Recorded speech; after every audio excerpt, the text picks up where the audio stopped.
flash drive in might not. We use this little dongle. Just plug it into your laptop. Okay. It'll show that the USB. There's a program you install once that's installed. Hey, Peter. I can show you if you get set.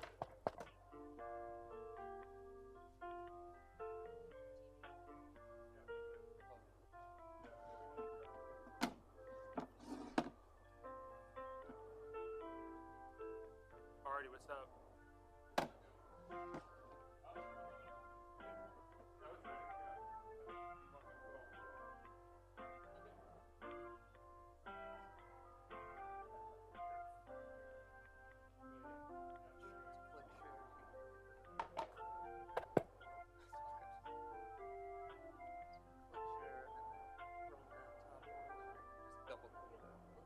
She's gone.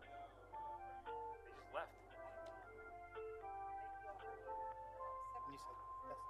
Yeah, they went to they run an errand and they're gonna go up there.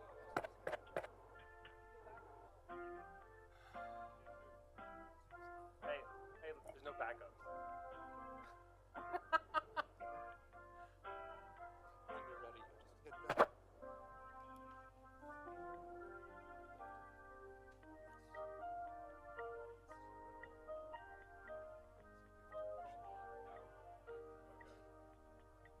You'll have to enter.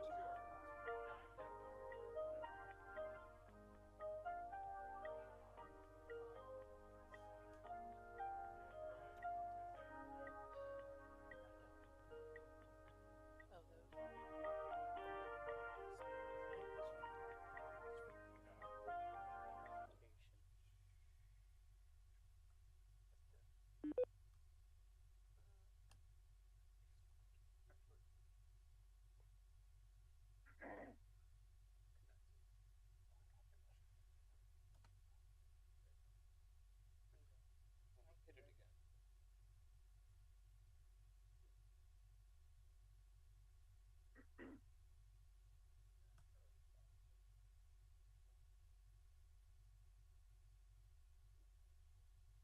How are you?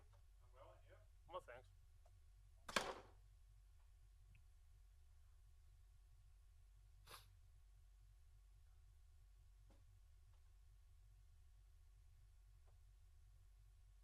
Hey, good morning yourself. Happy holidays. Thank you. Thank you.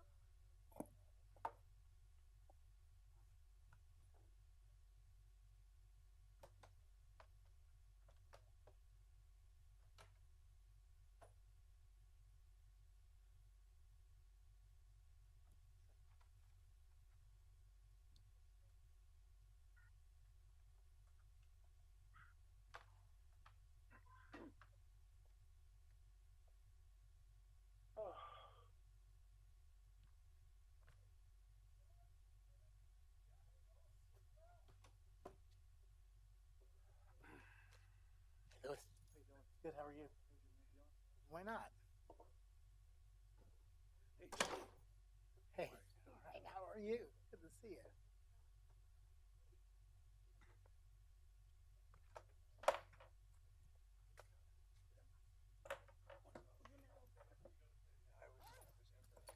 Yeah, yeah. A couple of minutes. Okay. Sorry. You need one.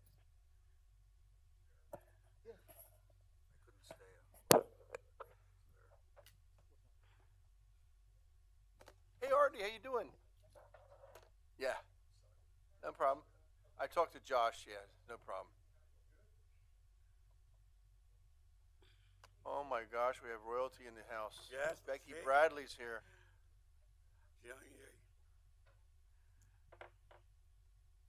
Crystal, you're more than invited up to the front table. If you would like to sit up there, you don't have to, but you're certainly welcome to sit up there for the rest of the year. We call it the little kids table, but we mean that very affectionately. Yeah, I know what you mean. I'm still in a high chair. Well, you need it. At least you don't have a pillow like Sandy Volcano. That's true too. That's true too. Hey, I use that pillow. Although now I can't find it. Becky, how are you? It's right in the conference room. Oh, I didn't know that. It's in the conference Yeah, room. it's still there. It's still there.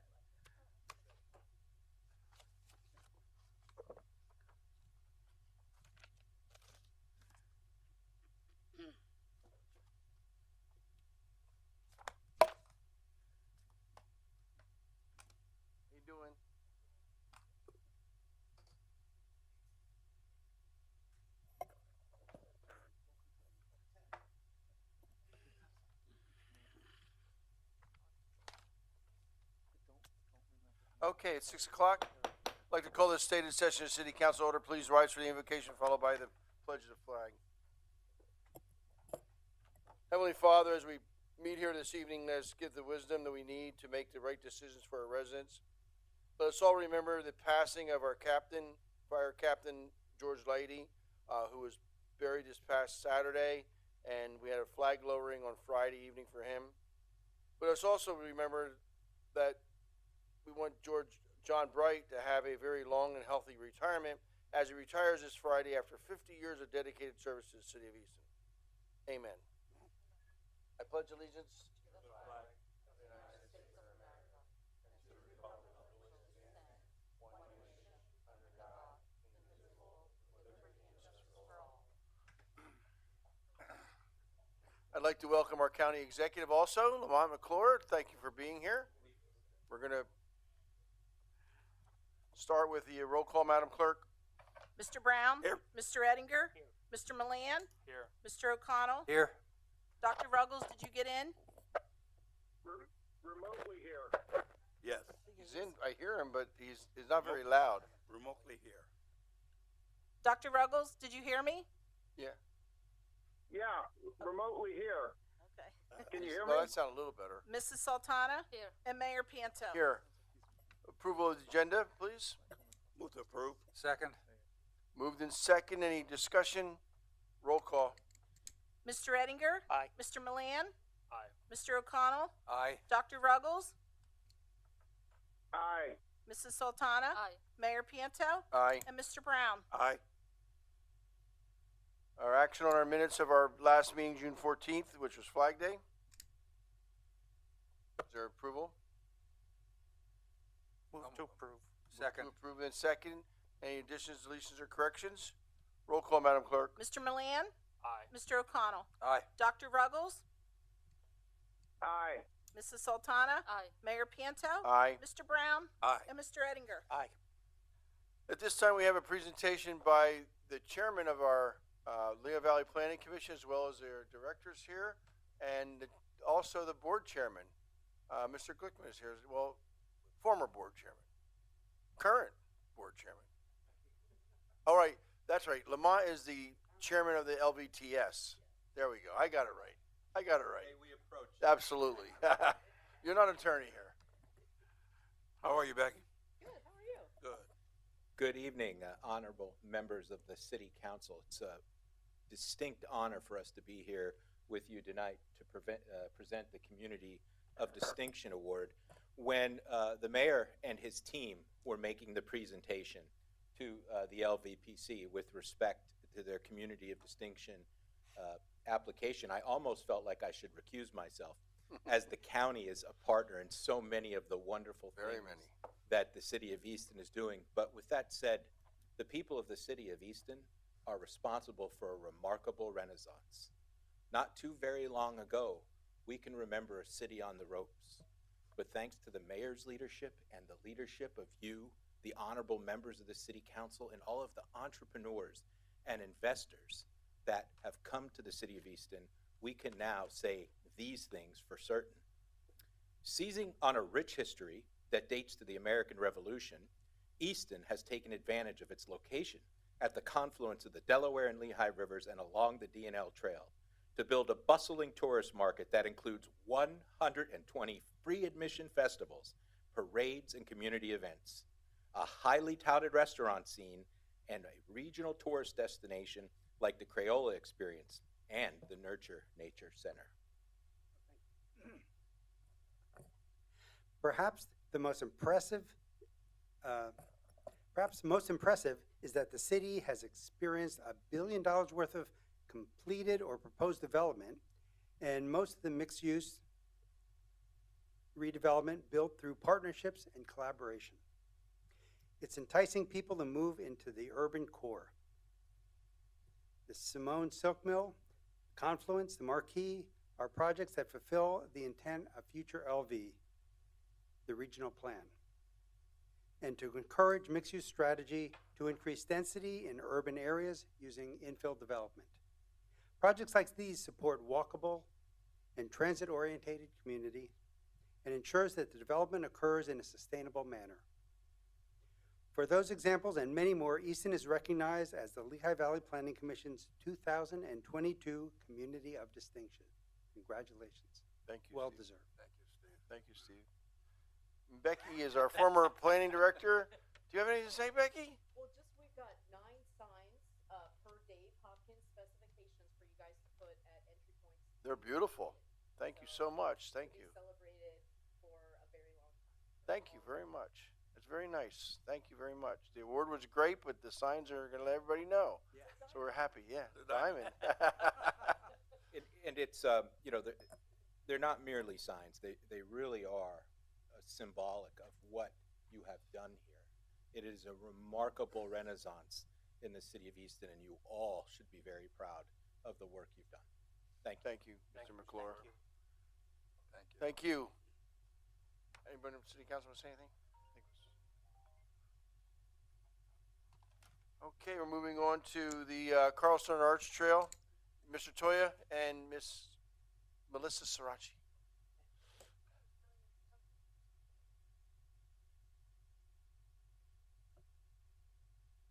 Melissa, could you spell your last name, please? Sure. It's hooked on phonics. Doesn't know. S-T-A-R-A-C-E. Thank you. Thank you.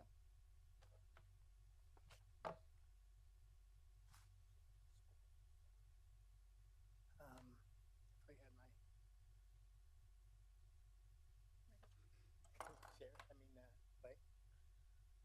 Yeah, no, go to the. Oh,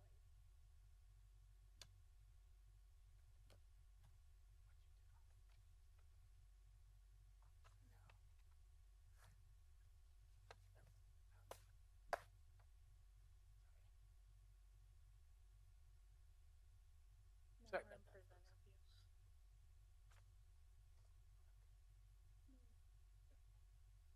Okay, here we are. Hello.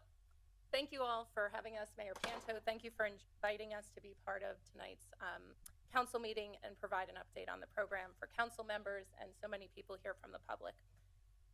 Oops, we're jumping ahead.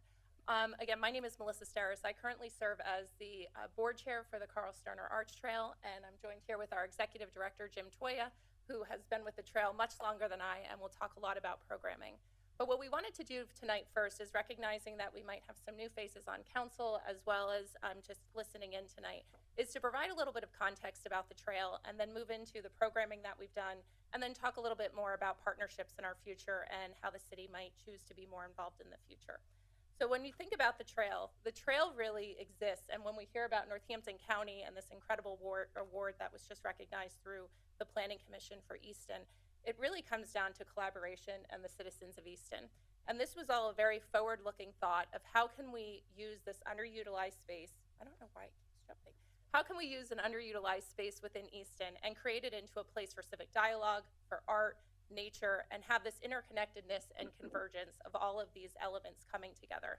And hence the Carl Sterner Arch Trail was born. We have seen a number of partnerships with the different people that you keep seeing pop up on the screen, and we wouldn't be anything without any of these people. Specifically, Dave Hopkins' crew within Public Works has been an incredible asset. The city, Nurture Nature, Lafayette, the cemetery, VM, and the Silk Mill. And then we have partners as well from outside of the Easton area that also come to partner with us in programming. You can see that through when we talk about community and economic development, the trail really fits that model with looking to bring in visitors to the trail, not just local residents, but also people from throughout the Lehigh Valley and beyond. We know that there's folks from New York, New Jersey, folks that are really interested in art as well as hiking and riding also come to the trail. And you can see that as we've been tracking our numbers, we've seen significant increase over time, with it ranging from about 100,000 to over 130,000 visitors per year. And I would imagine that might be duplicated because we know a lot of us are on there weekly. When we think about the goals and the focus for the trail, we focus on art, the health and mindfulness, nature, history, the environment, community, and we see ourselves as a green museum where you can come and you can experience the trail the way that you're seeking to. We offer a place for reflection through, Jim will show you some of those spaces, a place to gather, to recreate. I would also say to educate and really to find your own spirit with nature. And that's really kind of this high level of who we are. But I think the numbers also talk about just the impact that we are having within the region with the trail and with the assets that we have of the trail. So I'm going to turn it over to Jim to talk a little bit more about what's happening on the trail and what you can be expecting, and then I'll provide some opportunity to talk about a little bit more forward-looking ideas that we have. Hello, Council.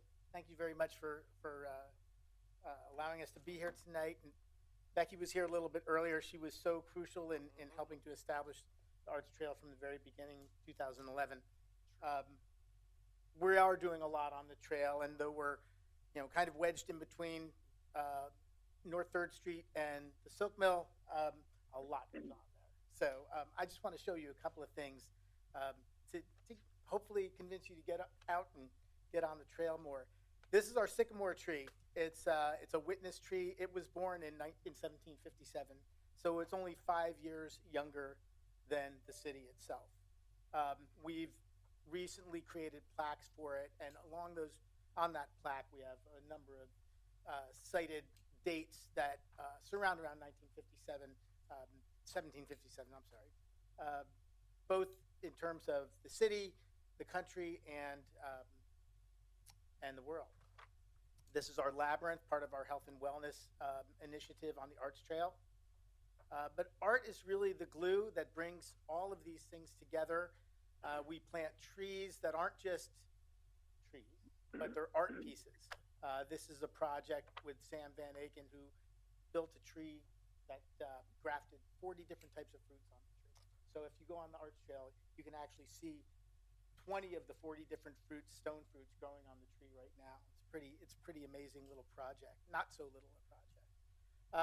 Brandon Balanche's Love Motel for Insects was part of an initiative of a grant given a couple of years ago, and it brought a symposium to the trail about the river and its health.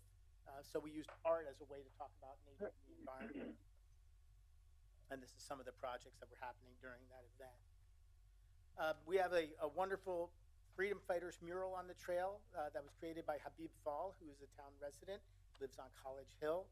We used the Boys and Girls Club to work with Habib to create this beautiful, large installation on the trail that still exists there today.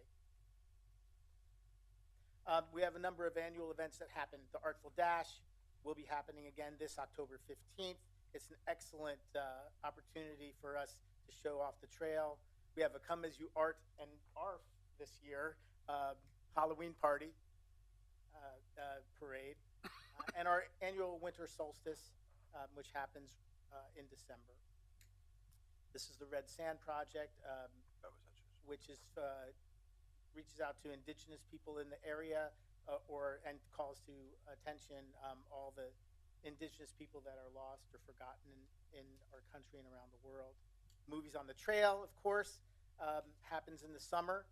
At least two movies, which are one family and one date night based movie.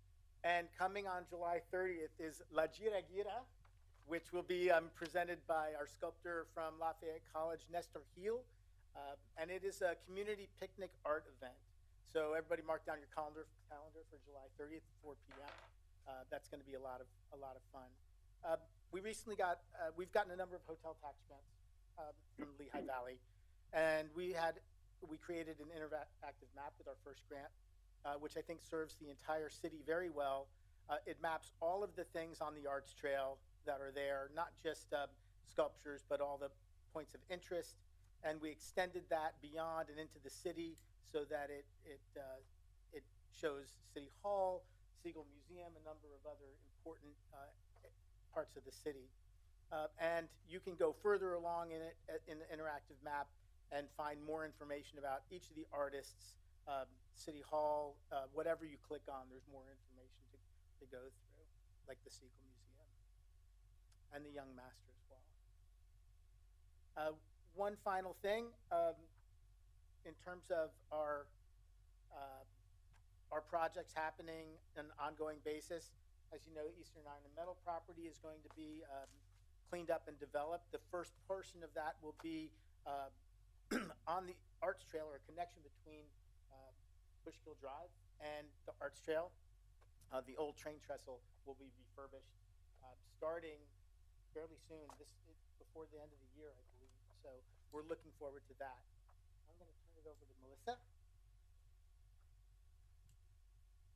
Well, the trestle you can see actually is a little bit thinking of also the forward thinkingness between Easton Iron and Metal and the work that we look to continue to do. And Jim mentioned some ongoing programs that we have, and each year we try to have one art installation that is new and rotating or comes through to bring kind of new life and vibrancy in addition to the programs that we have. And when you think of the Carl Sterner Arch Trail and the board, we see our role as really being the curators of the trail, whether programming, whether that's through new art acquisition, the maintenance, working with the city for installations, which have been incredibly helpful. The founders envisioned the trail really as a natural space in an urban setting, dedicated to art, nature, and the advancement of civic dialogue. And when you think of that as a mission, I think we've been achieving that mission very well. And again, we couldn't do this without many partners throughout the area. As we're looking forward, we want to continue to be part of specifically the Bushkill corridor redevelopment as we think about what that's going to look like. There's art throughout Easton, some through GEDP has helped. We have also done that with the different Tobins that we have throughout the area. And as we can continue to fit into the city with being a curator of art and being able to provide the expertise that we have on our board when you're thinking of different installations in the city, as well as just partnering on different programs.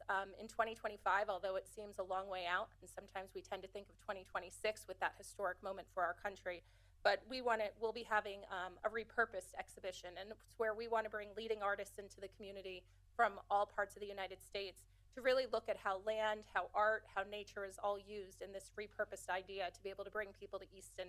And I think coming through the Arch Trail and where we were as this repurposed freight line, it really speaks a lot about to that program. And really how all of you can help, whether you are here as a citizen or as a council member. We always have volunteer opportunities. We ask you to all be our ambassadors for the trail to share this incredible story that we have. You can take a tour of the trail at any point, council. I invite you to reach out to Jim, and we'd be happy to host you along the trail. And all of this can't be done, of course, without dollars. And we've been very fortunate to have, beyond our volunteer base, we've had a number of incredibly philanthropic individuals and in organizations, as well as different grants from foundations, corporations, and county government. And I would also just kind of end this with an ask, and I'm a development person for my entire life, is just to think about as you are creating the budget for the city and what the city looks like. Right now, everything that we're doing is based on philanthropy and volunteerism. And we are looking to how we can diversify our streams coming in outside of individuals and corporations. And we would just ask you to think about in the different places that you have dollars, which I understand are very scarce, and you have to put it where the greatest impact is. I hope we provided a narrative today to talk about our impact and considering helping to provide some level of administrative financial support that can help with our team that we have staffed. And again, that's been through philanthropic dollars in the past, but we're looking to have a little bit more of a consistent stream and hoping that the city might be interested in having a conversation forward of what that could look like. So I'd be happy to answer any questions, and we just want to thank you so much for your support, for the support of Public Works, and to so many people in this room that can make this asset shine in our community. Thank you. It is a true asset. Thank you. One of the things I like about the trail is that every time you go, it's forever changing. From season to season, from different birds, different environment things going on, different programs. I just love going down there and just be at peace while I'm getting my exercise at the same time. So congratulations on your work, and I look forward to working with you more. Thank you. Thank you. All right. Thank you. Thank you. Thank you for all your volunteer efforts. We really appreciate it. It is an asset. And I wish Becky would have stayed to see it because she was in charge of the trail part. And then we came up with the idea with the Arch Trail and Carl Sterner. And Carl was a great guy. And I can't think of a better person to have it named after than him. So thank you very much. Oh, Dick McIntyre. Dick, yeah. And we named the bridge after him. Yes. And it really is. And he was a bridging guy. Yes, he He was. built a lot of bridges in the city. So. We've been talking about our existence as pre-Dick and post-Dick McIntyre, so yeah, thank you. Wouldn't deny it. Thank you all. Thank you. Thank you very much. At this point in our meeting agenda, we have a topic for a time for public comment on agenda items only. If you're here to talk about an agenda item, you can come up and give your name and address, and you get 5 minutes. Thanks, Jared. Congratulations, Jared.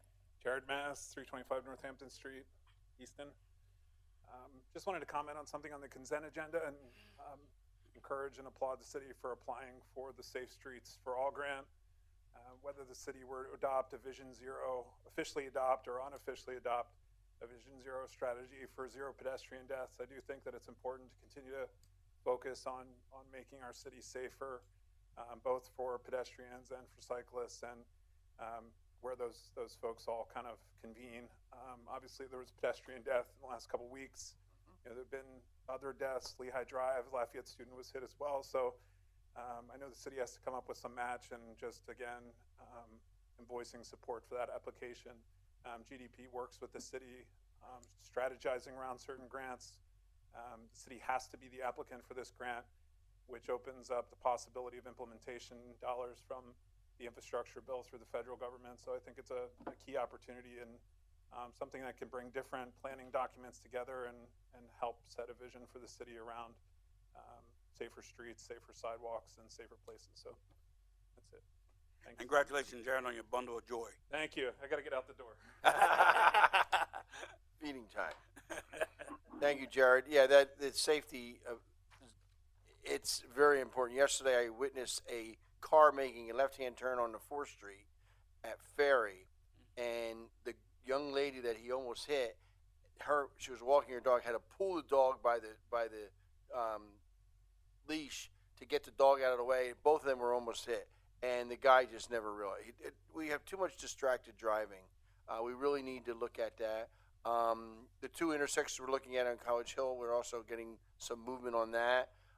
Knox Avenue and McCartney, and then also Lafayette and Cattell. So we're looking at all. This grant looks at all of them, though. So I think making the intersections more visible and more making people be more alert when they get to those intersections is really important. Anyone else like to address the city council on agenda items only? There is another time at the end of the meeting for anyone who wants to give a presentation or questions, comments, or concerns after the at the end of the meeting. Madam Clerk, the consent agenda, please. Okay, under the consent agenda, we have a resolution that would prove a certificate of appropriateness for 18-24 South 3rd Street. A resolution approving a COA, which is a certificate of appropriateness for 106-108 South 3rd Street. Approving a COA for 233-235 Northampton Street. Approving a COA for 100-102 North 4th Street. Approving a 3rd handicap parking sign as recommended by the Board of Health in the 900 block of Lehigh Street and one in the 1100 block of Washington Street. Also, a resolution that would approve a developer's agreement between the City of Easton and Labella Properties. It's for a project on Stair Street. A resolution approving a stormwater runoff agreement between the City of Easton and Labella Properties. That is also for Stair Street. A resolution approving the application for the U.S. Department of Transportation Safe Street and Roads grant, and a resolution approving an application for from the Municipal Fire Department Center Capital Grant Program as well. Moved. Is there a second? Second. It's all on the consent agenda, so it doesn't have to do that until I get to the end. Oh, you're not at the end? I'm sorry. No, that's okay. I'm sorry. And then, that's all right. And then we have an agreement with, between the City of Easton and Omnis Landscape Architecture. It's for a design plan for the southeast quadrant of the circle, as well as Lens Court. Now I need a motion. Okay, moved in by Mrs. Sultana. Is there a second? I'll second it. Okay, thank you, Councilman O'Connell. Any discussion on the, did you just skip I have a 131 North question on 3rd, the- or on is that off the agenda? You know what? No, it's stuck together. I'm sorry. Okay, no problem. I just want to make sure. That also is a resolution approving a COA for 131. Okay. I apologize. Dr. Rugglesy, you had a question? On this Yes. contract, there are several things in there that I just am not sure of. One is the item number 6 in their contract says that they own the documents that they produce, and we have a very limited use of them. And as I read that, I don't think we can use them to show the public what is being proposed.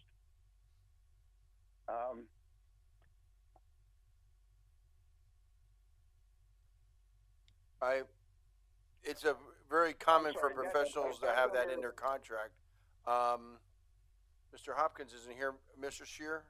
Yeah, I'm really not able to comment on that without having more time to review the specific concern that Mr. Ruggles raised. This is in Exhibit A.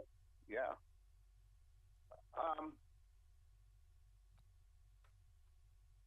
We're talking about the Omnibus I agreement? mean, Omnibus.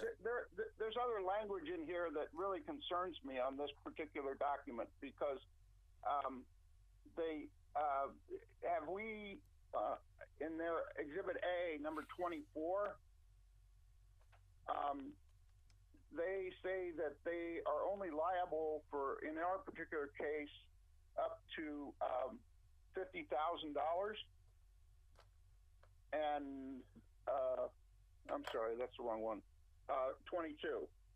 Their limit of liability is only $50,000 in our case, and they say that if we want it to be $1 million, we have to pay 10% more of the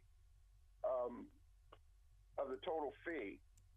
And have we discussed that? You haven't discussed anything. I don't know who, did Dave negotiate this or Dave did, review yeah. this? If you wanted, we can delay this for 2 weeks. That's not a problem. If you want to table this for 2 weeks. Well, I have a few other questions. I mean, in this, they require us to, when we go for contract on this, they require us to do stuff with the contractor. And I'm just not, legally, I don't know. I mean, it just seems like they're tying our hands quite a few places here. Louis, you want to just delay it 2 weeks? I think that's a good point. I would move to table it until the next meeting. Okay. Mayor, we would pull it off completely. Why can't we table it date certain? I guess we could. Can we table a consent order, Sure. Well, my suggestion is, even though we've already started the discussion, I don't see any reason why you can't agree to remove this from the consent agenda and then go ahead and table Okay, it. that's what we'll do. I'll make that motion to remove it from the consent agenda. Second. Moved in second. Discussion. Roll call. Hold on a second. No problem.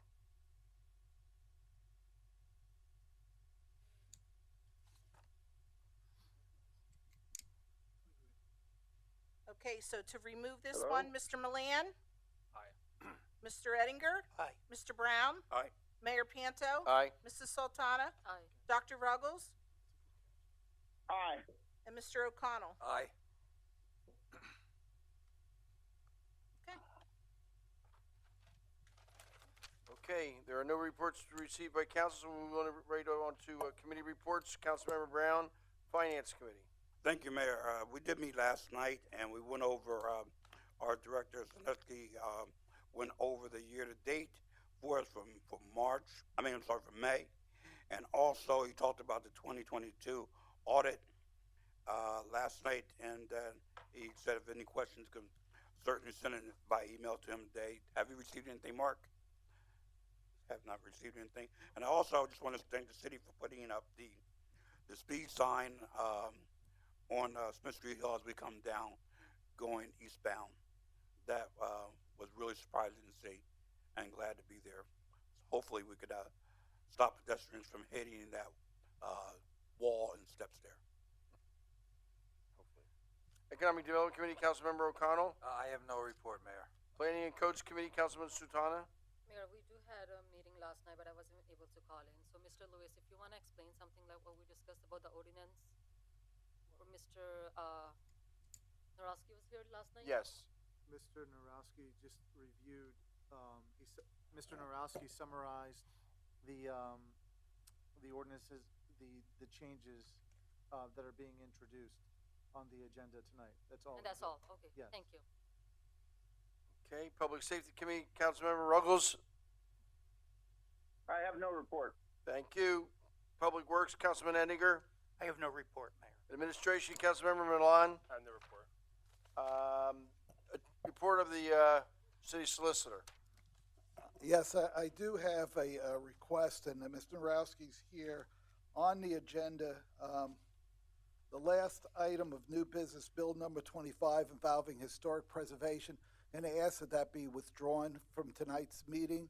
I'm working with Mr. Narowski. I just missed him, I think, by a day of this submitted, where I put in some new suggested language, and it's not going to hurt at all to postpone it 2 weeks, but just so council understands, because I think it's helpful to understand where I'm heading with these suggestions. This all has to do with the process when someone comes before the council on a certificate of appropriateness, and as opposed to these consent agenda items of approvals, you end up with a disapproval. The actual statute, remember, you're the ones deciding this generally, not the Historic District Commission. So we already have built into what was presented to you some additional language so that the recommendation of the HDC includes specifically what needs to be done, what would be satisfactory to comply with the ordinance, which is something that's in the state statute. Now, there's certain things that you're not going to have recommendations. If somebody wants to knock down a garage and you don't want it knocked down, you're just going to, that's going to be the answer. But for other things where there's other materials, they're looking for specific language so that what will come before city council will, in the recommendation, will include that information, which is essential, because if it's denied, if you affirm what the HDC did, they're still supposed to get notice. They're supposed to get an adjudication, essentially, that they could appeal if they wanted to. And most people don't. I mean, they'll go back, work with the HDC, and so the language that I'm working on would just make it clear that that recommendation will become the adjudication. And the same thing for the approval, so that there's technically anybody who wants to appeal just the affirmance knows that, okay, the recommendations are incorporated essentially by reference in the ordinance. But the real tricky thing comes when you have, and we had that with the garage, if you all remember around 6th Street, the HDC comes up with a recommendation saying it is not of historic significance, and therefore we agree a COA should be provided to allow that to happen. And the city council deliberated and decided that, and issued a decision against the issuance of the COA. At that point in time, it goes on appeal to Common Pleas Court, and there's no record. And so what the additional tweak that Mr. Narowski's already worked on, but it's not in your packet, of the language that I provided, would allow actually for an option for a rehearing before city council, in which case it would suspend this 45-day requirement you'll see in there for the adjudication, and it gives the applicant a chance to expedite the whole process by presenting their case, because people who think they're getting the recommendation don't show up here. So it gives them notice, okay, maybe we better show up. It also, by the way, gives anybody an opportunity to request a hearing, even if it's a favorable recommendation, and to put up $400 to have a stenographer present.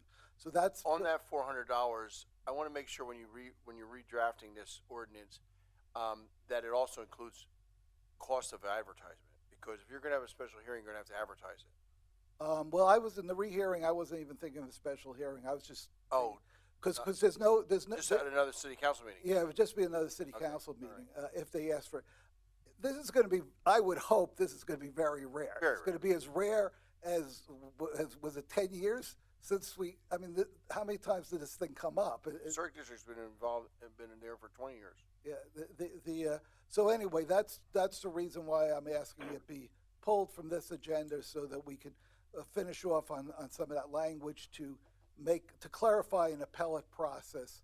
Okay, what I would also like, because I was going to make this amendment tonight, where you talk about the registered architect and real estate broker not having to be, they have to be licensed in Pennsylvania, but not necessarily a city resident. Right. It says in here, while preference may be given to a resident of the city, I think it should say, while preference will be given. I think if you have an architect or a real estate broker who lives in a city, they should be given the preference. Not maybe, but will be. Well, that is going to be your decision, because the debate would be, what if you happen to have an architect who qualifies, but you absolutely would not want that person on this board? Well, then you're not going to recommend him or her. Okay. But my point is, right now we have a lot of non-residents who've been denied access to the authorities, boards, and commissions. We have the one young lady who comes here all the time from Forks Township, wants to be on the Environmental Advisory Committee. I've made her a member of that, but not a non-voting member, because she's not a resident of the city. The ordinance is pretty clear that for many of the others that they have to be a resident of the city. And I don't think this HDC should be any different. Yeah, I'll Because the ordinance also gives preference to people who actually live or work in the district. Right.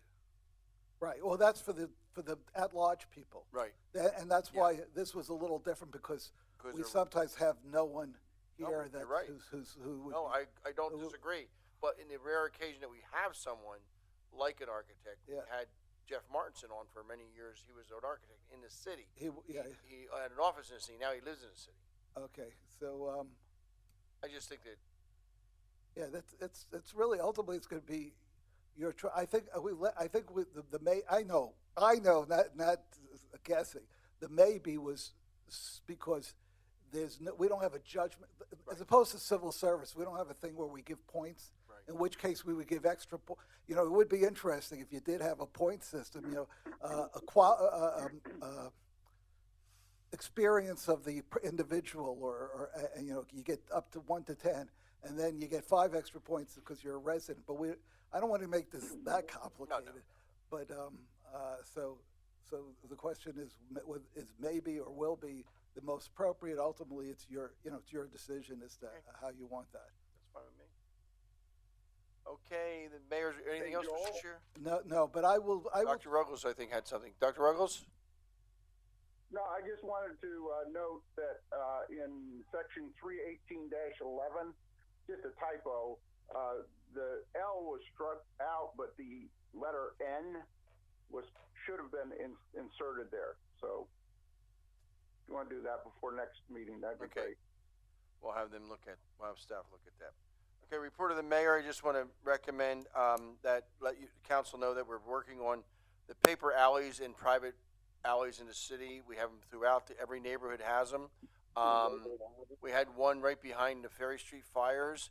I think it's really important. We got to redo that ordinance because it really is important for the access by the firefighters in the case of a fire. So we're working on a new ordinance update on that. I just want to let you know that the Mayor's Summer Youth Camp is back after COVID, and it'll be the week of July 14th. So they'll be at the city council meeting the night of the July 26th to make their presentations. Also, the summer pop-up and play program that we have with the YMCA that we started last year, back again after COVID, will be expanded this year.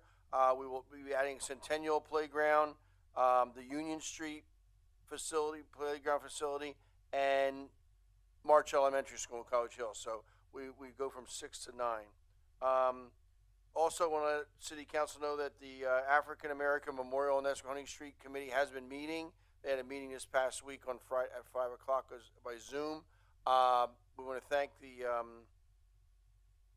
Buffalo Soldiers from Bethlehem that are really helping out on that. And also Councilmember Brown is heading up that committee for us. So is that the Nesquehoning Street thing? Yes. So we should be having a recommendation at some point.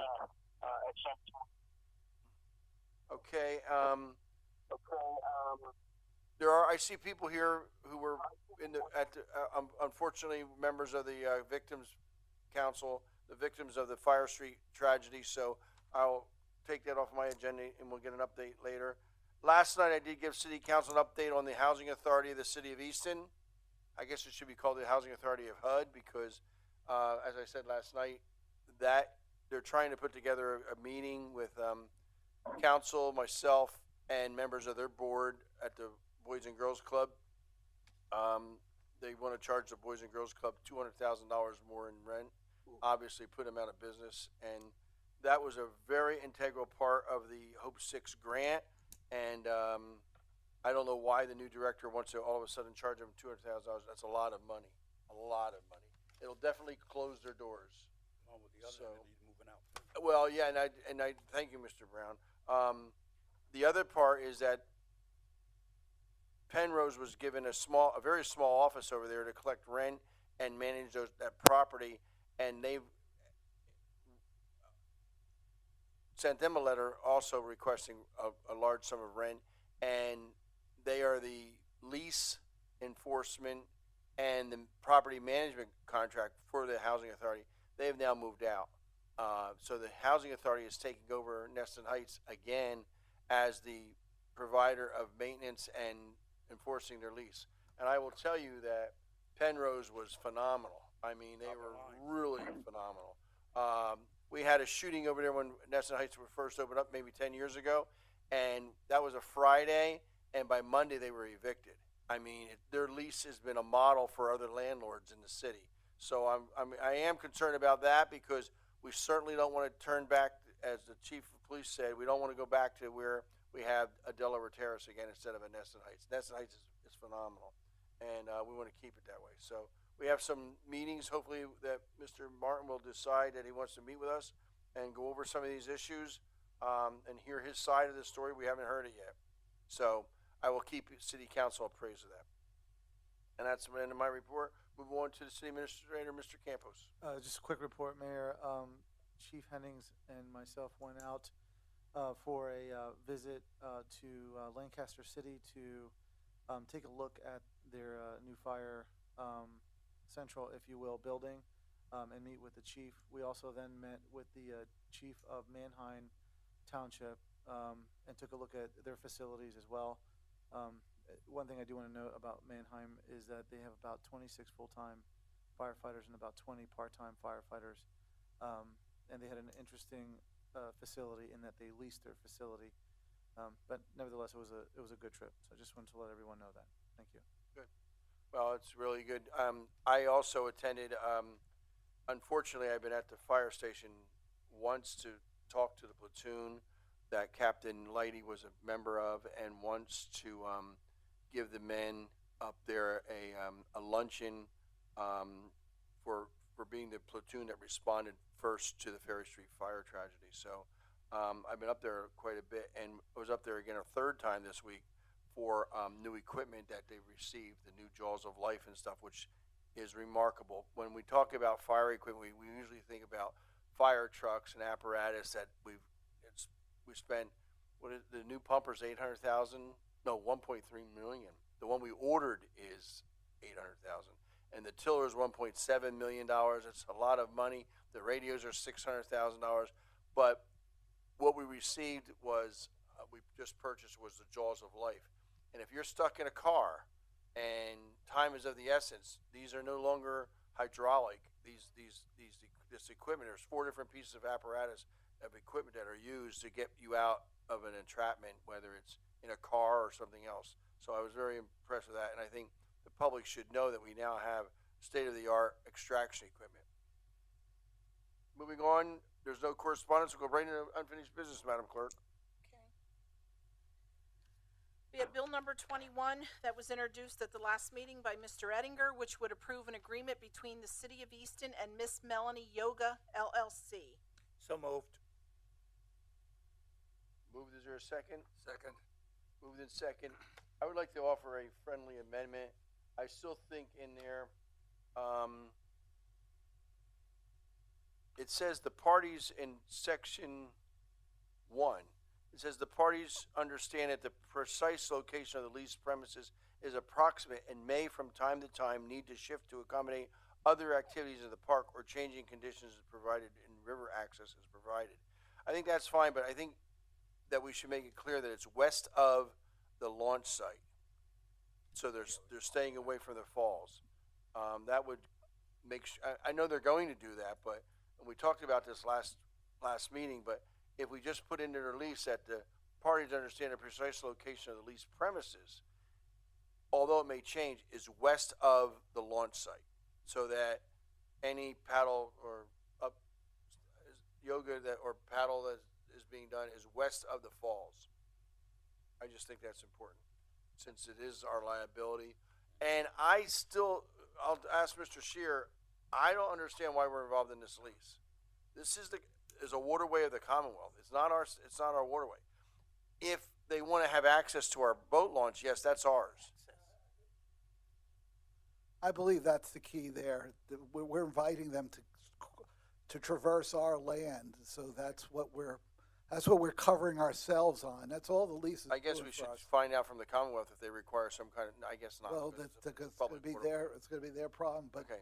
But I do think that if you wanted to amend to include west of, it wouldn't be a substantive change. It's at least verbally, it's what their attorney had Right. said to me.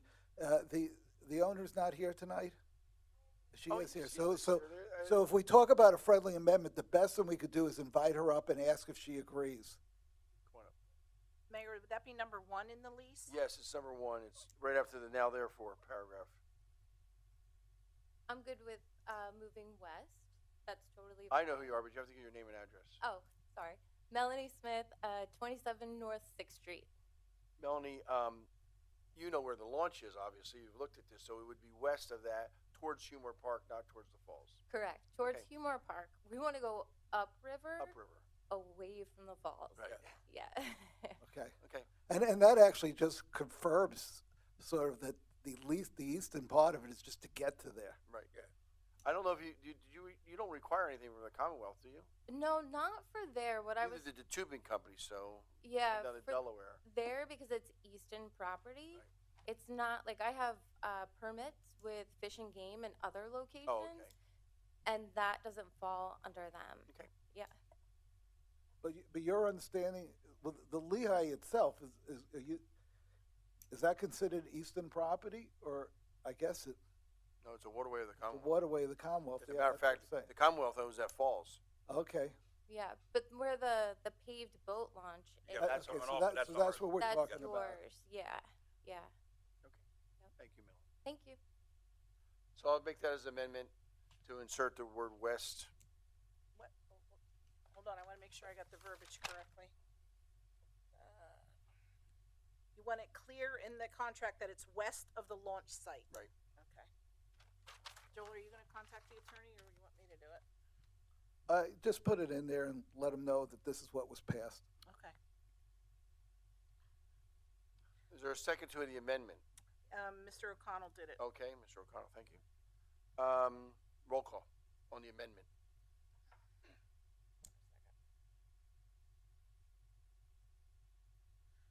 Mr. O'Connell? Aye.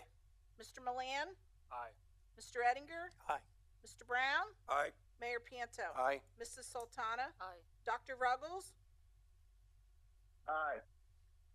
Okay, and then that's on the amendment, and then the final approval for it. Gotta do a vote that way. Okay, Dr. Ruggles? Aye. Mrs. Sultana? Aye. Mayor Pianto? Aye. Mr. Brown? Aye. Mr. Ettinger? Aye. Mr. Milan? Aye. And Mr. O'Connell? Aye. Okay, new business, Madam Clerk.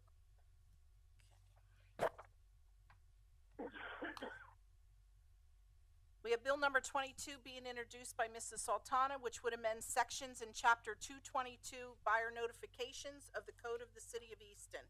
I introduce.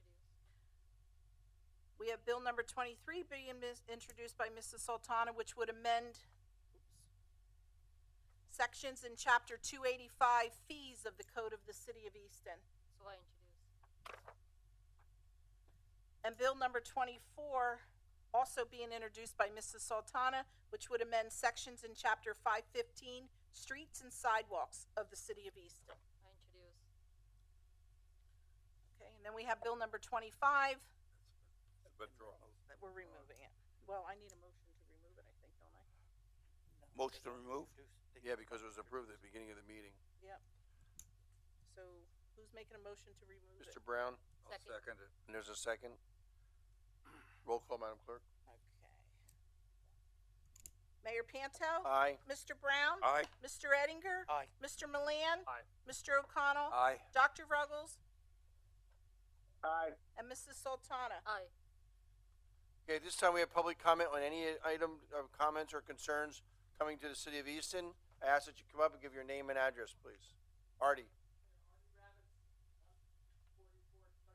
Yep. It's actually behind the 500 garage, behind Safe Harbor. It's right behind there.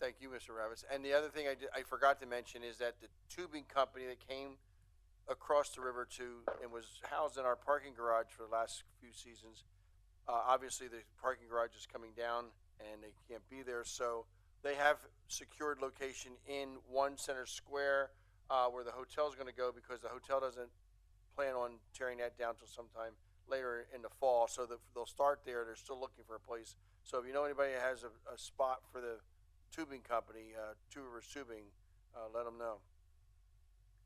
Anyone else have anything? Sure. Yes, I'm Dale Flowers, 147 South 4th Street. Mr. Mayor and Could you spell your last name, please? Flowers, And your address again? 147 South 4th Street. Fourth, thank you. Yeah, Mr. Mayor and members of the council, I respectfully request kind of an update on parking. I've been here about a year now and managing the Moose Lodge Apartments across the street here. And I pretty much get a regular flow of phone calls from the tenants that are in there because they have no parking. You know, the change in the city ordinance about a year ago was that anybody with an apartment building larger than 6 units could no longer have a parking spot out at the public street where the meters are. So some of them have parked in the garage, and you know, I hear regularly from them on the walk from parking garage up to the Moose Lodge Apartments. And to make matters a little bit worse is that all the metered parking spots are empty. So nobody's parking in that part of the town, and they used to be able to get a parking permit from the town. They call the police station now, the police station tells them to call the mayor's office, and it just gets sent around. So I just wanted to bring this up. I really No, Dale, you're respect absolutely what right. you guys are doing. And We wanted to raise it, and Mr. Shearer, we selected 6 because of the garbage ordinance. Is there some other number that works? What do you have, 23? 18. 18. I don't know. It's all a matter of looking at your metrics and trying to figure out what you're going to do that I mean, in the end, you need a raffle because you just don't have enough spots without then closing them off for public use. So Yeah. I don't, I mean, that's administrative workshop to try to. Mr. figure out. Narowski, maybe if you could get me the rental licenses report for downtown of how many units are in each of the buildings. The reason we did this, I recommend it, was because we're trying to stop the big boxes that are coming in with 200 and 180 and 200 units from getting them and then having no parking. Right. Exactly. Right. So- I'm Roseanne Flowers. My son and I, manage the Moose Lodge Apartments, and we've been here for 16 years, and it's kind of ironic that we're here on the night, that you received this award. A little emotional. But, You got to speak into the mic, please. we did see the potential in the Easton, and we've worked very hard. And, we like to think that we do matter. And it's just extremely difficult to work so hard and to not be in control of something that was changed and something that we cannot change. And our apartments are beautiful, but people just want convenient parking. I have a friend Andrew lives in there. Yeah, and Andrew, he we're, tells me all the time. okay, and we're very diligent at finding decent people and screening them, and we telling them how great Easton is, and we even lived on College Hill for 14 years, so we love Easton, and it's taking 2 and 3 months now to find people simply because of the Mr. parking Campos, can situation. you, in the interim for now, can we make it 20 units? If the city council agrees on it, but we can make it, put an amendment in for 20 units, and then if city council agrees to it, that sounds like a reasonable number. Yeah, for, we really appreciate it. we really never wanted to hurt existing tenants. What we want to do is force new builders Right, to have yeah. off-street parking, Yeah, or I at least, completely or rent parking understand. from us. Right. Like the Confluence is renting 200 spaces from us. Right. Even though they're going to lower their number of units. Yeah, just a cautionary note. You certainly can take a look at it, but we found, and when I say we, the solicitor's office was really concerned about, the discrimination factor, and I don't know how, we have to have a rational basis somehow, because otherwise the answer is, you know what? If you have it already, great. Every open spot is now open for anyone who lives as a tenant within the city of Easton, whether you're in the Confluence or everybody in your building could qualify, because our proposal doesn't take away anything that exists already. But no, you're It's right. It's you're just right. for So future maybe owners, and therefore, I don't know how. We did have a rational But your basis. concern is new residents coming in. Oh, I absolutely understand their concern, and I don't minimize it at all. I'm just saying that if you're going to do it then fairly, it becomes a lottery for everybody, because where is the rational cutoff? We had somehow come up with the 6 unit on the theory that when we compared it to other ordinances, we considered that to be a different type of premises that was, did I hear myself? Yeah. That was like less of a commercial nature. Yeah. That we were allowed to that you were therefore allowed to use city services, and that was the only rational basis. But otherwise, it's really a little bit of a a dilemma Can I just here. make a comment? Sure. I mean, our property was an abandoned building, and in 2006, that abandoned building was converted into these 18 apartments, which at that time there were no meters. Yeah. So it was a non-issue when the building was built. But why wasn't it taken into consideration that some buildings have no parking? Like the Governor Wolf building, they should not be issued permits if they have 300 parking spaces. They're not allowed anymore. I mean, The ordinance why, addresses that. we have 0 parking, and it was always, and you approved the conversion that way, so why weren't we, grandfathered in, that the parking was taken into consideration when the building was built? And, I mean, I can't go back to that time, but the answer was then the conversion would not have been allowed, period.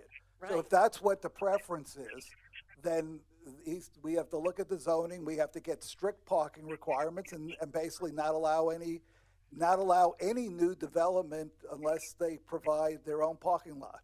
Or rent parking from then on. Excuse me? Or rent parking from the city. That's right, you'd have to provide parking, because what happens in our zoning is that people who had no parking requirement previously is given a credit by the zoning officer for those previous spots, and which, by the way, I have an issue, I have a concern about that concept, but that's what's always existed in our city. We've always given the benefit of the doubt, and most of the new people buying are happy to take that chance. They basically do not have, obviously, the same concern that you have over your tenants, Yeah. in the sense that they feel that that's a risk they're willing to take. well, Her tenants who were tenants at the time of that ordinance are allowed. And they're Yeah. they're all They're still grandfathered, right, right? so like a third of the tenants have parking spots, have parking permits, and they are allowed to renew them. But when the new tenants come in, they're denied. So it's a conflict there.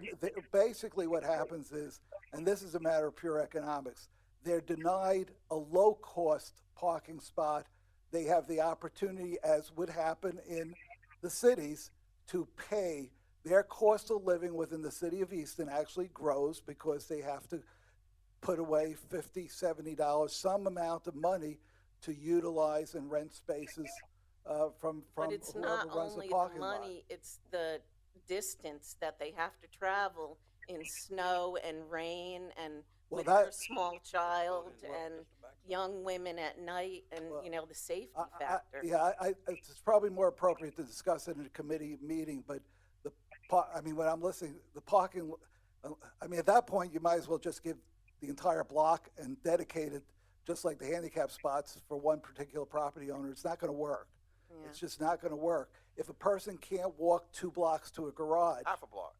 well, in this case, they Oh, have. now they'll have to walk 2 Yeah, blocks, yeah, block but, and a half. no, well, the city garage here, for the No, Moose this one's Lodge. closed. No. It'll be down. For the Moose Lodge, the we city, we have Right here. right behind us. We have room right They're right behind us. Yeah, Yeah, it's a block, it's a half a block, or a small block. Not even that. Unfortunately, that is not my decision to make. When a prospective tenant comes in, it's their decision whether they want to walk 2 blocks.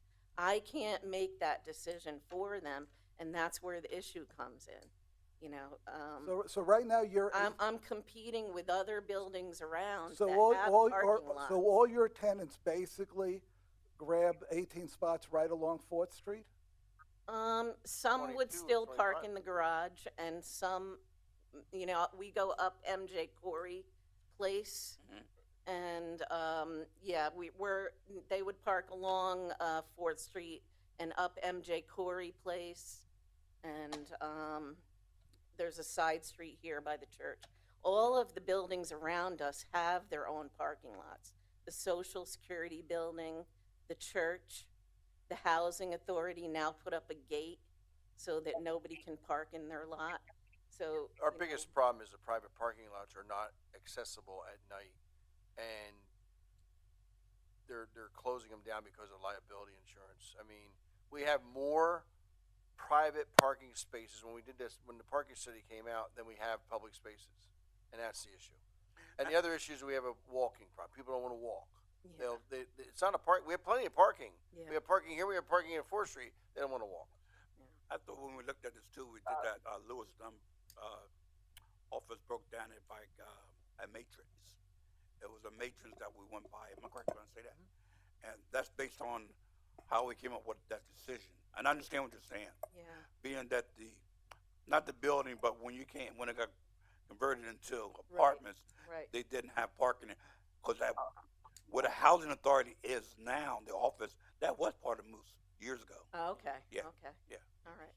What- And the housing authority did used to let us park there after business hours, but now, as you mentioned, the new Oh, boy. management team Another came in issue and to they bring put up. up, One they put minute. in an electronic gate. My So now it's told nobody can enter there. But Dr. Ogles had a question or comment. Dr. Ogles, go ahead. No, I think that this is an issue that we really need to look at in greater depth. I'm not sure how we want to approach this, but it would be my recommendation that we put together a committee that looks at parking as a whole. I mean, there are several things that I think we could do to enhance our parking situation. I mean, just an example, going up Ferry Street from 4th, the right side has meters on it, the left does not. Why doesn't it have meters on it? There's no parking on the left side of the street. And I mean, there are places like that around. And I agree with the comment that, in that area over there, there's empty meters, and we could kind of brainstorm. Okay, well, if you're over 6, you can apply for parking, but it can only be in these locations where we know that there are empty spots. I think there are other ways that we could address this, but I think we need to talk about it and try to define, where we want to be with parking. We can't solve that tonight, this evening. Well, I think the Flowers are asking us to solve it because they've been here a year ago. Well, Why don't we do this? Why don't we do this at our next Tuesday committee meeting? We make parking the topic. Yeah, you're not going to resolve tonight. And by the way, just one other suggestion in thinking outside the box. I mean, one of the problems with our parking permit, and I'm speaking now as a citizen, it's so cheap. I mean, when you get that, so when you grew up in Baltimore and Brooklyn. Yeah, well, I parked on the street, and if I knew the right person, I'd pay them to make sure my tires were still there in the morning. But I mean, but the thing is, what we may have to do is look at the big picture. If it's not so much the cost of a monthly spot, maybe taking something out of the book of like City Center is going to give us spots during the day. Maybe we do a reverse type of thing and we say, okay, it's not going to be $100 for whatever it is for the monthly pass, but if you don't want to park in the parking lot, what we will do is offer you a $40 a month pass where you can park on certain blocks at the meters after 6 o'clock without putting money in the meters. I mean, well, actually, after 9, the meters Yeah. are free anyway. Exactly. 8 o'clock. So- they're doing that already. When they come home from work, they're putting the money in the meters Actually, already. what am I even talking about Yeah. then? It's costing them how many dollars a day? Well, You multiply. $3 a day would be $90 a month. Okay, so maybe there's a way to work out some. And the problem then comes in if they have a day off. What about the Lebanese church? They have a parking lot that they. I called them. They said absolutely they would no. Well, the No. bottom line is when you brainstorm this, we have just so many spots, and that's ultimately the Yeah. dilemma you're going to run into. It's the dilemma of parking in downtown Easton. Yeah. It's never going to be solved. Yeah. Well, we could solve it for you if the developer at the time came today. You probably wouldn't have apartments. No, absolutely not. And Because that's back then, and that's kind of my anything was accepted. Yeah, and that's kind of my point. Yeah. Is that we did purchase the building Right. at the time Sure. when it was a non-issue. And I don't understand why that's not taken into consideration and that we should be grandfathered in some respect. I think that they may pay a little bit of a higher fee, but I think that properties with 0 parking that were grandfathered or approved way back when it was a non-issue should be given some consideration because it does directly affect our business.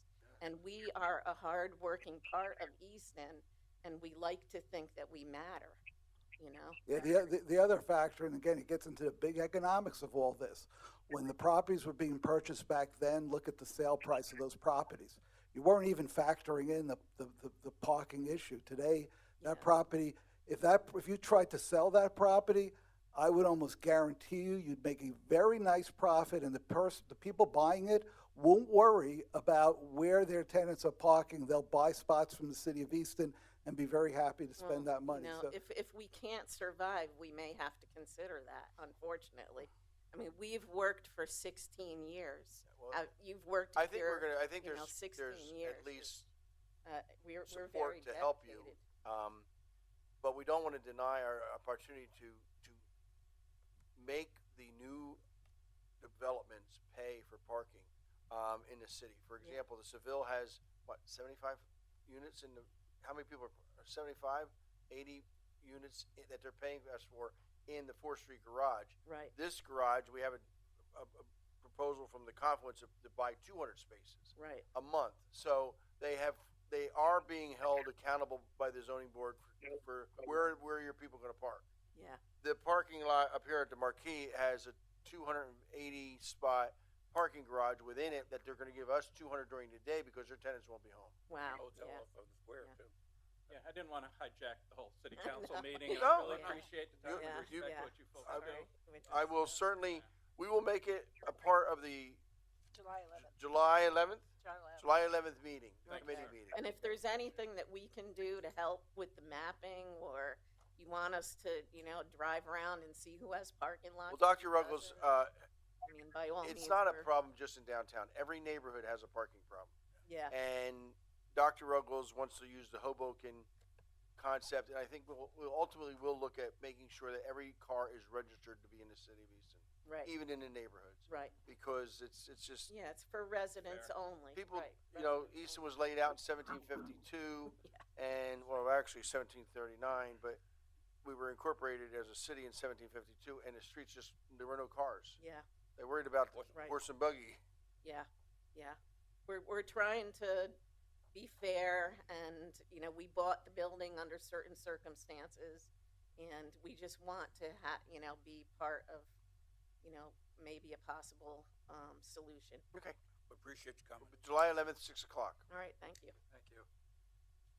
Anyone else? Yes.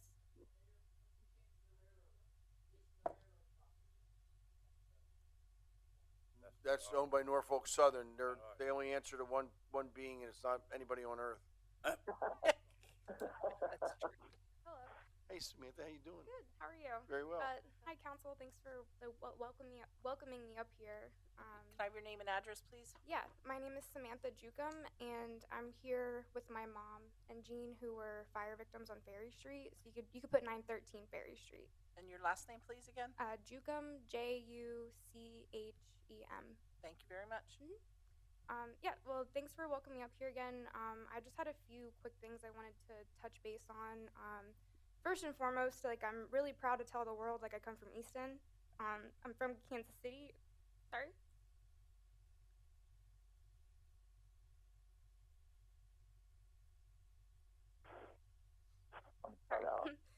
I came 18 hours from here to my mom called me and said that her house was on fire. Take your time. Take your time.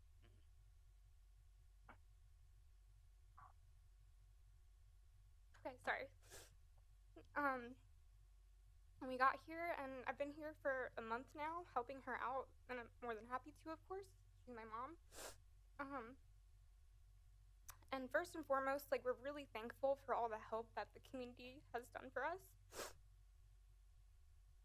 Sorry. Take your time, Samantha. Yeah, so I don't want to take anyone's time too much. But basically there was just a few things I wanted to go over as far as well, one, I just want to tell everyone in the community that has come out to help everyone on Ferry Street, thank you. And that includes people here at City Hall. Also, many of the organizations, including Red Cross, United Way, the list can go on and on and on. Many churches, St. John's Church, many individuals, and we're really thankful for it because it has made a big difference. And yeah, and so We got a nice letter today from Pastor Ruggles, and I have for council. I have a copy for everybody. The amount of money that was raised and given to them was over $16,000. So that's really good. yes. And they yeah. gave it out last Friday. I know. Yeah, I couldn't be there. United Way had started a donation, and while me and my sister, my husband, and her boyfriend, we all drove down from over from Kansas City to come here and help out. And we also started a GoFundMe, and there was a few other individuals who started ones as well, on top of all the donations. And there's been a lot of help, and it really has come a long way. And we are very, very appreciative of it. And it's really nice coming back to Easton because there's times where I need to just decompress from everything, and we all do. And what a day to be here when we get a community distinction. I've seen Easton grow. I'm 28 years old, so I have in my 28 years here, I've really seen it come a long way. So it's really nice to see that. One of the topics I did wanted to talk about was affordable housing. And I wanted to ask, what is the city looking to do as far as addressing that? Because following this Ferry Street fire, it has opened up a very large Pandora's box of what it means for affordable housing here. And I wanted, to see if anyone had any feedback on that. Specifically, even on Ferry Street, if there were any plans put in place as far as new development that might happen there in the future, now that those houses are possibly going to get torn down. Any feedback on that is helpful. The owners of the properties, because I know your mom rents, the owners of the properties received a letter. Mr. Narowski, you would tell them about the letter that was received? Give us an update on 900 block of Ferry Street. We're getting feedback to us, and we'll look at that. Yeah, so this Friday will be 2 weeks since a notice was sent out to the property owners regarding the status of their properties and giving them an option on demolition. Subsequently, we received a an update from the engineer who had evaluated all the structures. I believe there are three that are not required to be demolished, but we are working through coordinating all of this to basically get a single price for the total demolition, which will take into account the cost based on square footage and asbestos remediation if necessary, or lead. But Friday we'll have some more information as far as that process goes. And I didn't know if you wanted me to touch on the redevelopment authority aspect at all, or if you were. Well, it depends on the insurance company and the homeowners. If we can purchase it, we would rather purchase it as a city rather than as a developer, because the developer is not going to build affordable housing. Our goal is to acquire all the properties and rebuild the neighborhood as affordable as we can. We have $4 million in federal dollars that would go towards that, or help towards that. But as Steven said, we got to wait for the insurance companies and the owners. If one owner in the very middle decides they want to just rebuild themselves, I don't know what's going to happen to the property. Yeah, and because of how the buildings were built and how the foundations are shared across the buildings, there's a variety of obstacles that have to be overcome, especially with all the individual property owners' rights that remain. Mr. Roski, I have a question. What houses are not required to be demolished? I would have to look at the list. I believe it was The far end, I think it's the far end, going towards the corner where the laundromat is. So right in the middle, 923 and 923A only had smoke and water damage. But so for our purposes, they don't need to be demolished.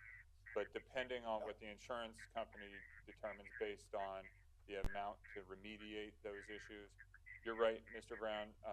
So I think it was 911 is one that only had a small enough or a lower amount of damage that could be rebuilt as determined by the engineer. So I think those are the three.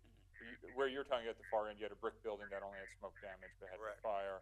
Yeah, maybe 935 as well. I think was only damage to a point that could be rebuilt. And when is the plan to demolish? We're still working it out because of how they're interconnected. They basically have to occur at the same time. So coordinating between the different insurance companies, property owners, trying to get everyone essentially to work together with either one company or multiple companies that can coordinate. There's a few layers that we're still trying to work through and get everyone to agree.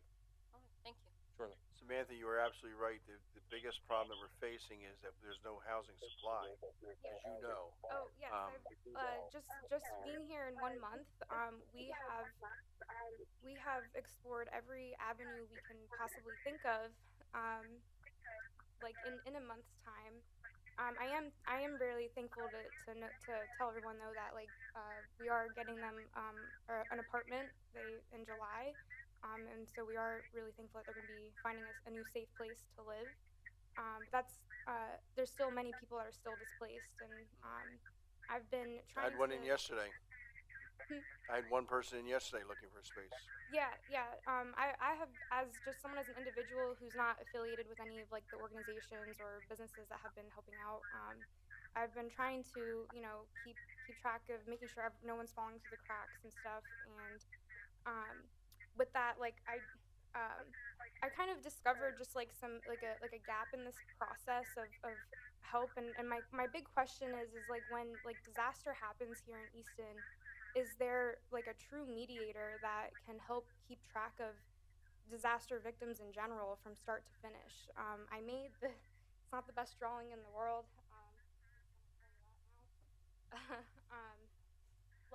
This is because I've been playing it out in my head for a very long time.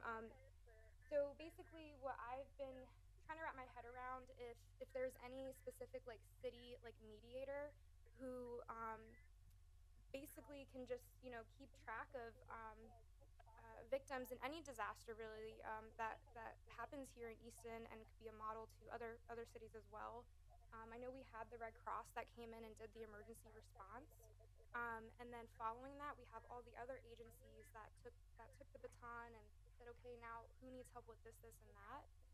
But as far as someone somewhere keeping track of all of that, that is something I found missing in all of this. And I'm really thankful that I have the ability to be here, and like I haven't worked for a month. I've been working helping them, and I'm really thankful that I have the ability to do that right now.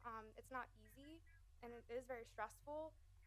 But I guess I just wanted to kind of bring this to everyone's attention that I think this is a very much needed um, position in some form, and it has to be with some third party or the city even, to help with all this, because we ran into a lot of roadblocks. There was victims who they lost their phones, so initially no one could get a hold of them. Some people didn't even have transportation, and they still Car don't. keys were melted. Yes, yeah, that, and also like even just going to get donations across town, they couldn't even do. And so we were like, I noticed these obstacles very early on, and then also the biggest thing was, you know, having a mediator. And I know at Paxinosa we had the Mark event where agencies that Last were Saturday. helping were able to go there, and Fire Chief Hemmings, he was there organizing it, and I'm really thankful that he was there to do that. Um, and I guess, you know, just talking to victims, I've discovered, you know, there was gaps in communication with things, and thankfully we're trying to follow. I'm trying to follow up with everyone to make sure that they do get what the donations that they might have missed, just as an individual. And so I just wanted to bring light to that. And again, like we are very thankful for all the help that the community has done. Like I'm very proud of Easton. um, Samantha, you bring out, we've had probably meetings every day on this topic. The supply and the cost, the fact that the Housing Authority has no emergency Section 8 certificates, we think that's a possibility that they should have. They should maintain at least a dozen of those Section 8 vouchers. Yeah. And then that means that people who need permanent housing can't get it because there's 12 that we're saving for tragedies like this. And fortunately, we don't have many tragedies. We recognize that we don't have a social service portion of the city. We do the perfunctory services of public safety. And that's our primary purpose. So we don't have a director of human resources or human services like the county has. Is that something that you guys could consider adding to your agenda in the near future? The, Chief Scalzo and I talked about this specific issue, and Samantha, you hit the nail on the head. You're absolutely right.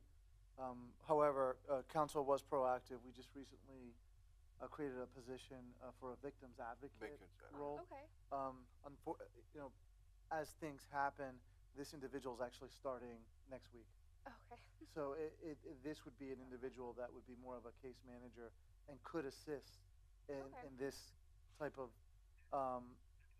occurrence that doesn't happen very much. I would be more than happy to meet them and share just my personal insight in all of this. You bet. Well, she starts. We hired her. She came from the Department of Human Services, the county, and also was assisting the. And she has case management experience. Yeah, the city of Bethlehem with their victims role. We actually hired 1.5 individuals, so another person that will also assist in a different manner. But you're absolutely right. There were a lot of different agencies.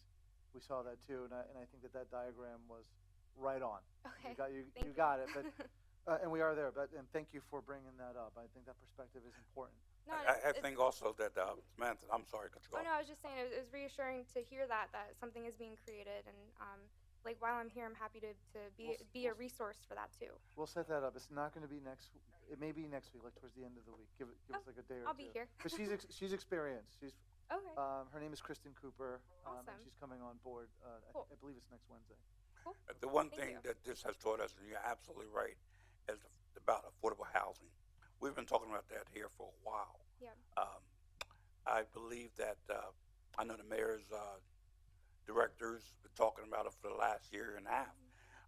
A non-for-profit was birthed out of that is looking at what can we do as a city to help along with this, because every city is hit by the same thing right now, and especially Easton right now as we grow out. More and more people need affordable housing, and it doesn't always have to come from subsidy. Yeah. It can come just out of needing a place for them to go. As you may not know, that Southside recently have affordable housing for those who are work, which is over by ADB Cheston. But we are looking and we're diligently on top of it to do what we can do for the citizens of Easton. We appreciate everything that you've done, and I know Mom does. That means Mom raised you right. Thanks. She's And sitting thank back there you. saying, "Yep, I did." And One of the, just so you know, that our plan, if we could bring it to fruition, is not only to build affordable housing there, but also would have a component of rentals, because some of the people would rent, and we would give first priority to the people who already live there. okay. So that's what we. Yeah, It's and going through our minds. it's a It process. may never come to fruition. I hope it does. I really do. I would love to see. I don't want to see a developer buy that land and put all $300,000 townhouses in there. Yeah. And it doesn't belong there. Yeah. It's Or $2,000 rentals. I mean, it would be really beautiful to see more pockets of affordable housing throughout the city, and I think that this whole fiasco with the fire has really made it an opportunity to have a stronger conversation about it because of the amount of people that were displaced. Well, the good news is the building code today doesn't allow construction like that. Good. It doesn't allow that.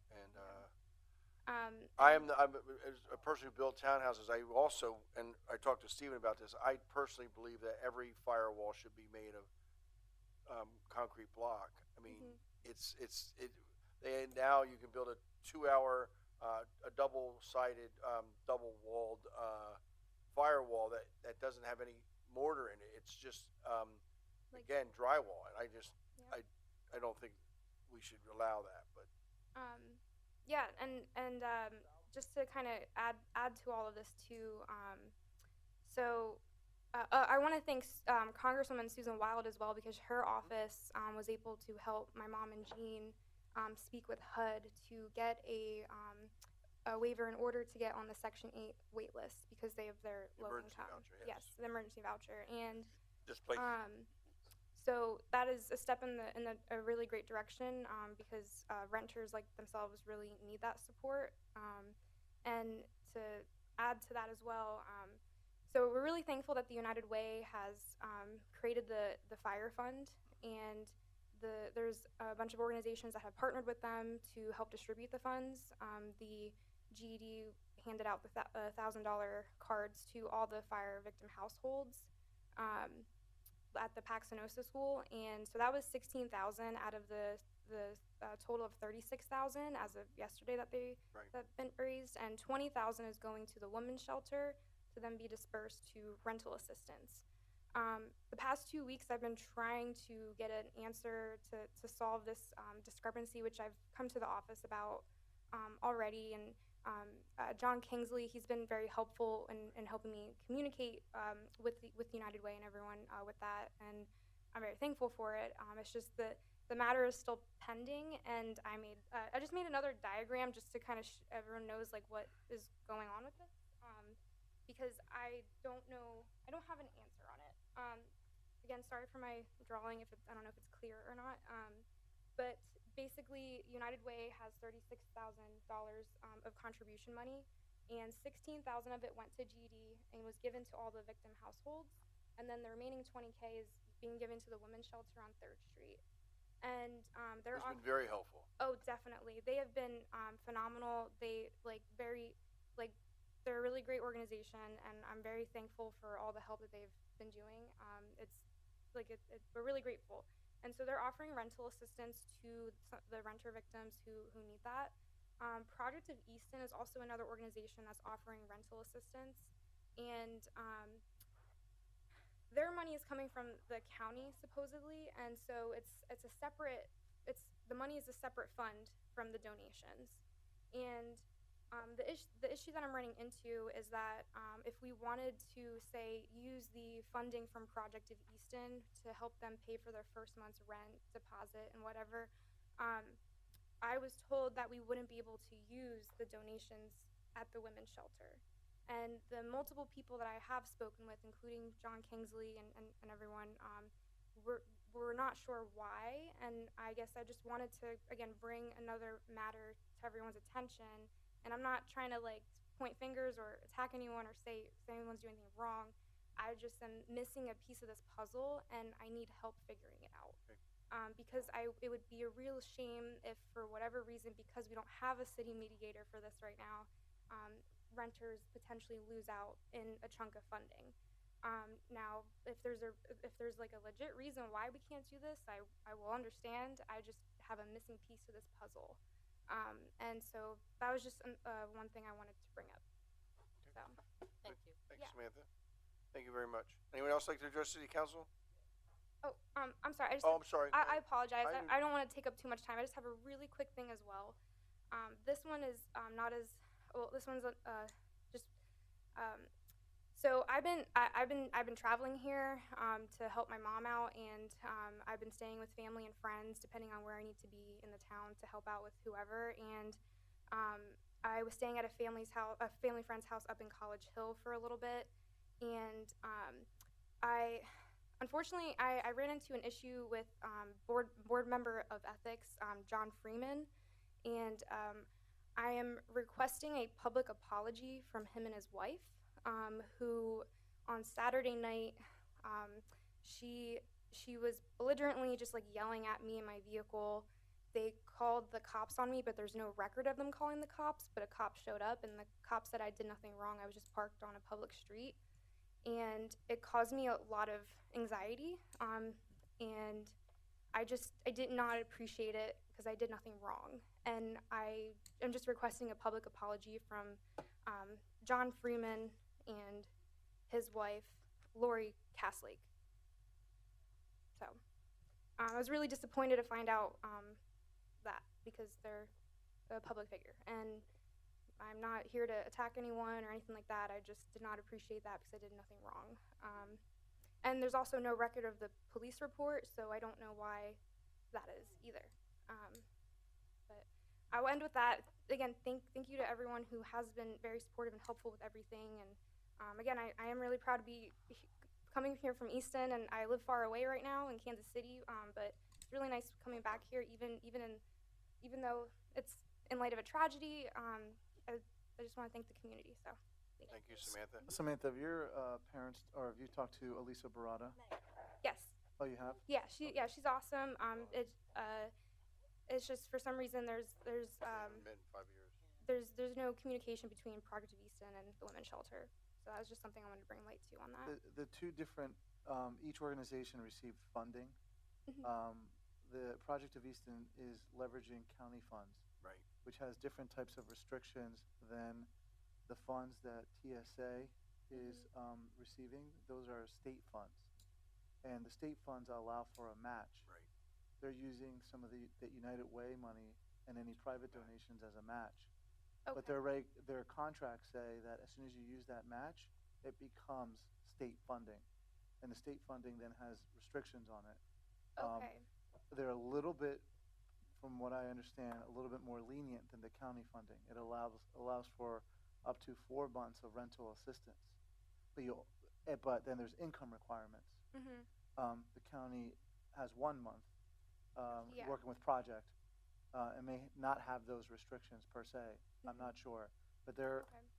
both of those pockets of money have their own requirements. Mhm. That I spoke with Elisa because John reached out to me. Okay. I spoke to Elisa this week, and she explained what Mr. Campos is going on on their there. board. Yeah. Okay. If you want, you can just ask John for my information, and you and I Sure. can talk. Yeah. Plus, I'm going that'd to be connect great. you with. I'll get your. Okay. If John you're communicating with John, then I'll get you information because I'll Sure. connect you with the victim's advocate position. Okay. And then if thank I you. can talk to you, everything that you see there, everything that you presented, I agree with because Yeah. I've been watching it from a higher level and working with all the directors who are working with you. Yeah. Thank you. I appreciate it. I personally you, want to Samantha. thank Samantha for all your work. We have been working together. It's been 2 weeks, but yeah, thank you so much for putting your effort in there. Yes. Not easy, but I think you've done a really great job.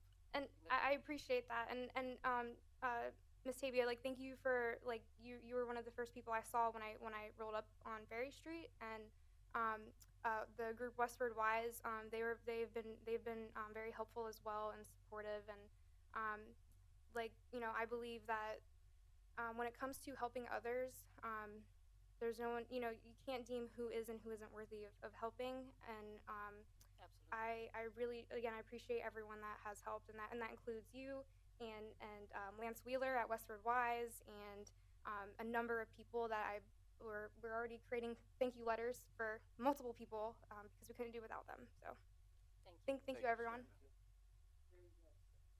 Jackie? Yes, Jacqueline Ann Moore, 802 West Berg Street, Easton.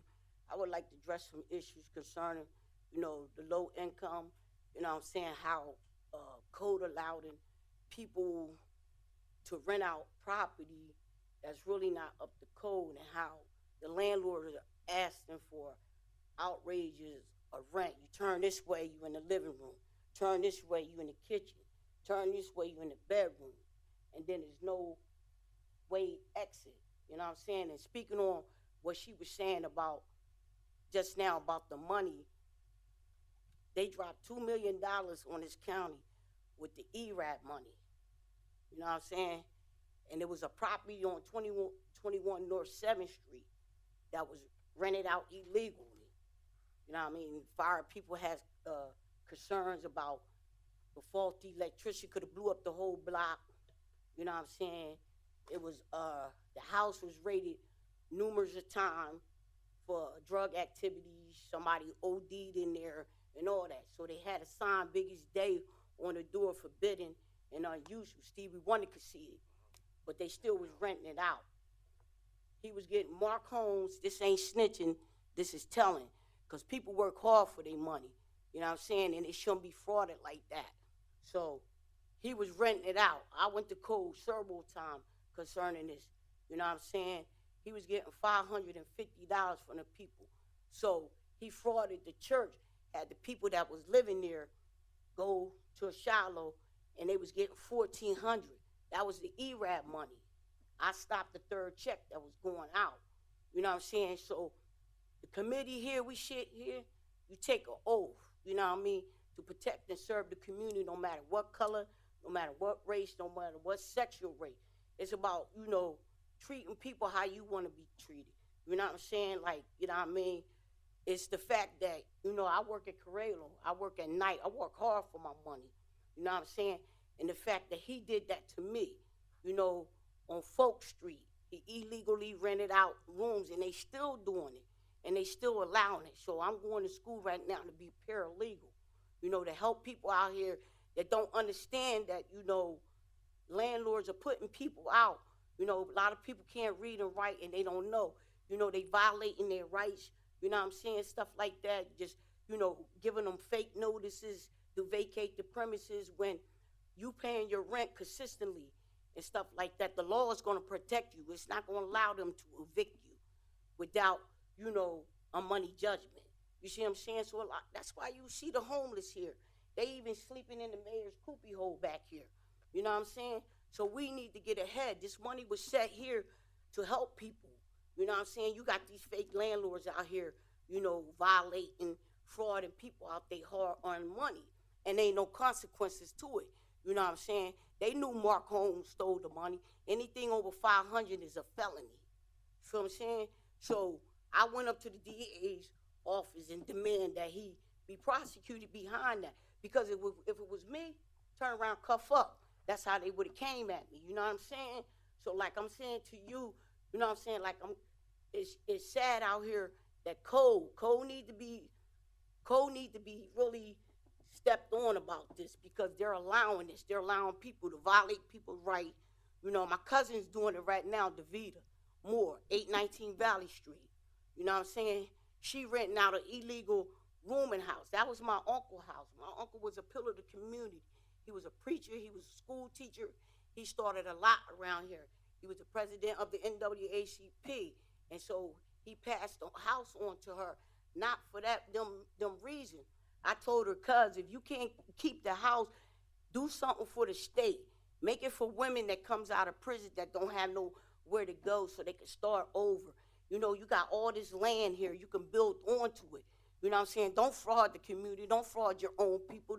Don't fraud people, period.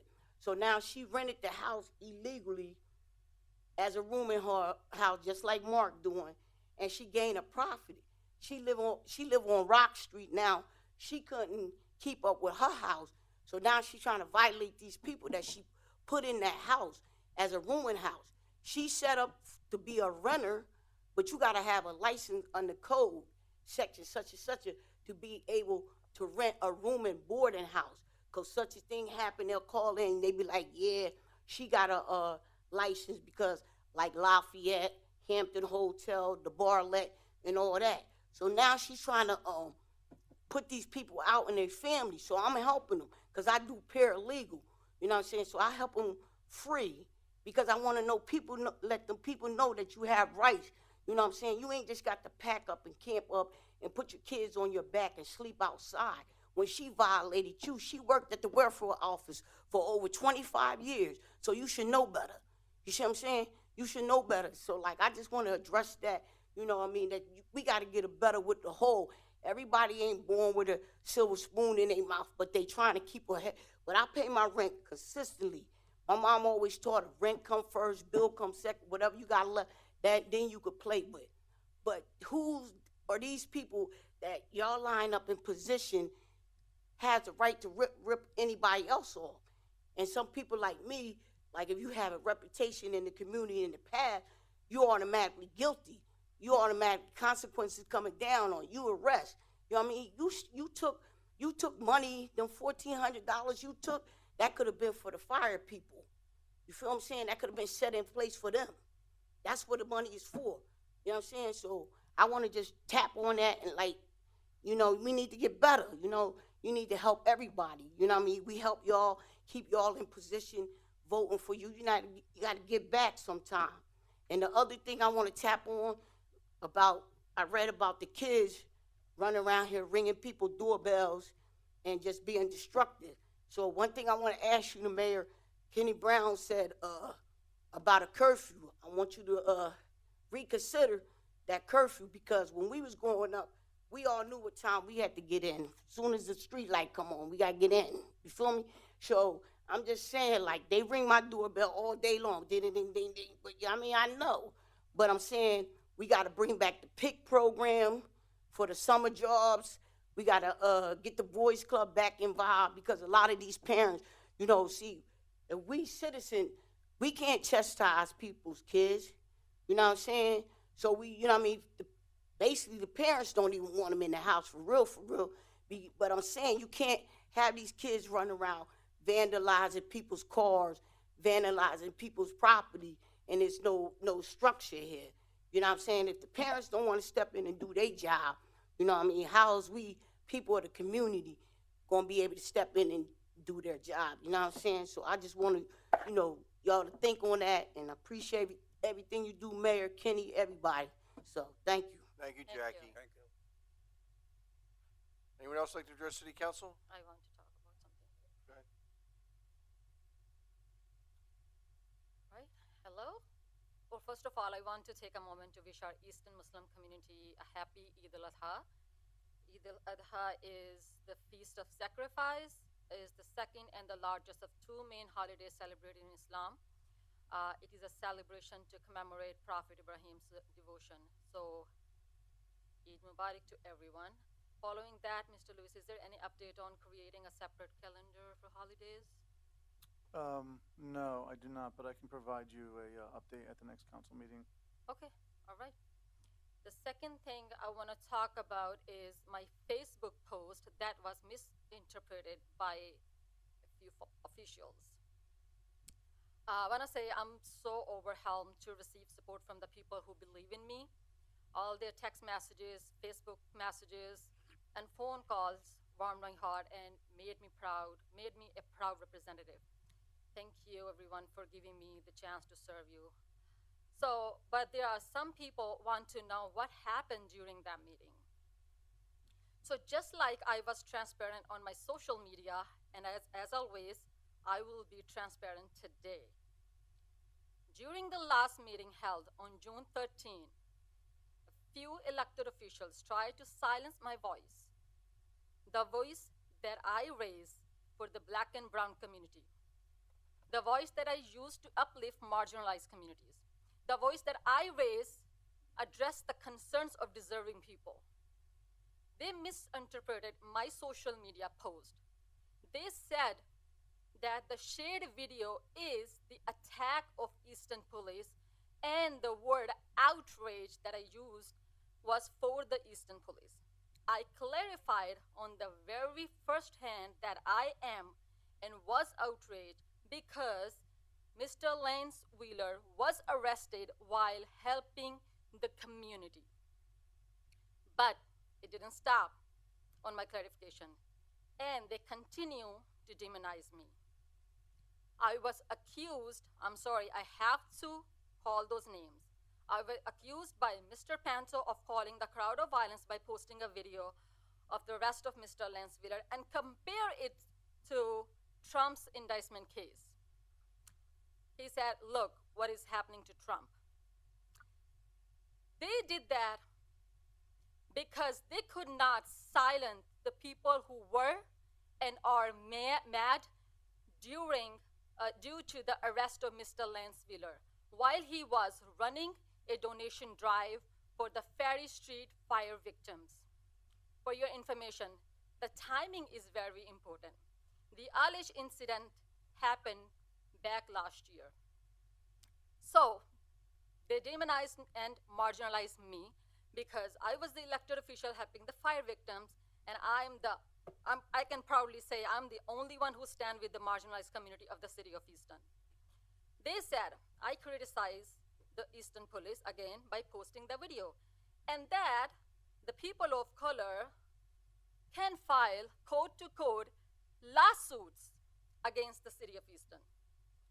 I was accused of being the reason that people got to know that the two Easton police officers, code-to-code, were seen via the video I posted. I believe it wouldn't have changed the fact that the two police officers were not there. As far as I support Easton police, this nation had seen what happened to George Floyd.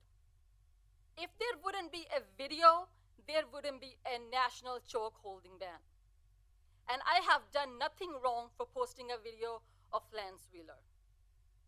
I shared what dozens of people experienced there, and I have every single right to express how I feel. Let me tell you why. Because I'm a minority, a woman, an immigrant, a Muslim. And I want every race of human being who live in the city of Easton to be treated equally, not marginalized and targeted. I'm an elected official. The people of the city of Easton elected me to represent them, and I will keep representing them. Dehumanizing behavior and language in the city hall is not new. I will definitely like to point that out. My resolution to recognize the Muslim holidays was called a bogus resolution in my absence by Mr. Panto at the meeting hosted on April 2nd. Time out. The neighborhood center. Excuse me, Mr. Mayor, I'm talking. I can take the floor away from you, but I won't. Wow. Amazing. In my absence, at the meeting hosted on April 12th at the neighborhood center. Any woman who stands behind this podium and asks questions has been intimidated by the male elected official, and it's on record. Today, I refuse to accept the status quo and will not allow a group of men to intimidate a woman of color. My constituent sent me here to work for them so they can live with dignity without being demonized, bullied, and discriminated against. And I will not stop working and fighting for them. I represent 50% of the population. I represent people of color. I represent immigrants. I by no means will allow male elected officials to intimidate any woman. Every human race living in the city of Easton should be treated equally and fairly, including Mr. Lance Wheeler. Lance Wheeler is innocent until proven guilty. That's what our U.S. law said. He is a well-known community activist and public servant. He's always there to help the community where our so-called elected officials are not. Leaders lead by example. Indeed, our elected official should have joined him to help the community. I understand that the city can provide the housing, but as an elected official, you still have a responsibility to show up to try to ease their pain. The first thing they needed was emotional support. Materialism comes after. So again, I refuse to accept the status quo that looks down on my people. They think black and brown community is criminal and dangerous, and whether like me or not, I stand with each and every citizen of the Easton. Thank you. First of all, Councilwoman, I don't understand what you're upset about, because what the police chief and I were looking for was an apology. And whether you want to give our Easton police an apology or not, that's up to you. And I never wanted to silence your voice. All I was pointing out to you was that our police department was there because the warrant served by the Wilson Borough Police and the DA's office was there. Mr. Wheeler was given the chance, a phone call, to turn himself in. He chose not to. He was given a chance of not being handcuffed. He chose not to. Our police officers were there solely because the warrant was being served in the city of Easton. Maybe you don't understand that when a warrant is issued, the police department has a responsibility to issue the warrant and enact the warrant. They knew he was going to be there, so why wouldn't they go there? And I don't understand, the choke holding. Do you know that we've had that since the city we've had anti-choke holding policy since the city was looking for accreditation? We have that. We don't need an incident to happen in another city for us to do something. Our police department is a good police department. They've done a great job of turning the city around. You put them on the video, not the Wilson police who were enforcing. I put a video on my social media, not put their video. Well, you never apologize then for putting them on your Nothing video. to apologize. It's a fact. Incident happened. That's all. There were a bunch of people there who recorded the video, who were talking to them, who were screaming. They were outraged because it happens while Mr. Lance was helping the community. This is the video about. Are you going to go to Wilson Borough Council and talk about that? The fact that they should have waited? That's who would serve the warrant, not the Easton Police, the Wilson Police. That's not a question. The thing that I want to get across too, while we're on the subject, is that as an African American person and a person of color, I cannot allow myself just to look on one side of the fence. What I was trying to say to Councilwoman Sultana that evening was that as a council person and a person in leadership position for many years, and have helped many people in my community and outside of the community of Easton, is that whenever you're in a position that we're in, that we got to be very careful about things we do and things we say in the public, because more times out of not, that information that we're disseminating outward can be looked upon in a bad way. And no, I don't think Councilwoman meant to do it in a bad way. No one said that. Right? But I believe that we need to take a step back and let the process work. Right. Let the process, and that's what I was trying to say. I've been on this council, and I'm very fortunate and very blessed to be on this council for a very long time. I've been serving my community for over 35 years. I know this city inside and out. I can go places where other people can't go. I can talk to people that other people can't talk to. So when we talk about serving the community, black and white, brown and white, I know it all. That's why my tagline has always been, one city, one community. And that tagline has been used by others. I don't own it, but it's been used by others for different reasons I'm not going to get into. But I'm here as a councilperson because the community voted me in. And I'm here to serve. And all I was trying to do was give wisdom. I want to respond to Mr. Brown. As an elected official, we do have a responsibility to step back and not assume things or misinterpreting what other elected officials says or do. The video that that was posted didn't say anything at all. It just said, "I am outraged." And I explained, as I mentioned before, I explained at the very first hand that I was outraged because Mr. Lance Wheeler was arrested while he was helping the community. But the council kept going on and blaming the things that never happened. I have no idea what community you're talking about, Mr. Brown. The community that I live in, they have been marginalized in the city of Easton. I have been spending time in West Ward with middle-class families, with black and brown communities, and I have listening a lots of stories that made me upset every day and come here and speak about things that we need to do as an elected officials. Maybe What are you suggesting we do? I took the words out of my mouth. as an elected official, first thing you need to do, not to misinterpret other elected officials' remark.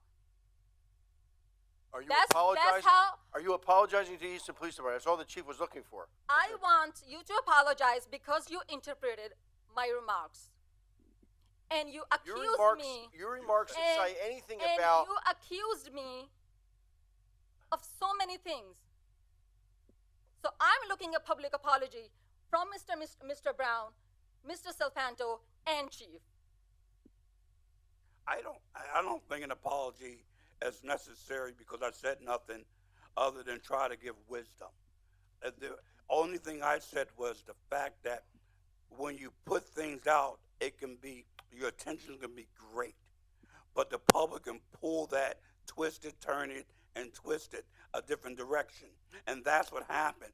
As a matter of fact, what happened because of that video, I got called by my family members who live in the West Ward and several friends in the West Ward that myself and the Mayor Panto was the reason why Mr. Wheeler was arrested. That is so far from the truth. I don't get involved with that kind of thing. I do not. I do not. If anything, I'm an advocate for those who have been in that position. I'm not going to go into what I do, because if I got to talk about what I do, why do I do it? So, Mr. Brown,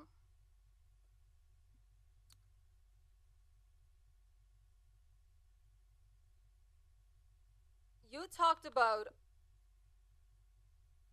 being not involved, right? That you don't want to be involved, that's what you said?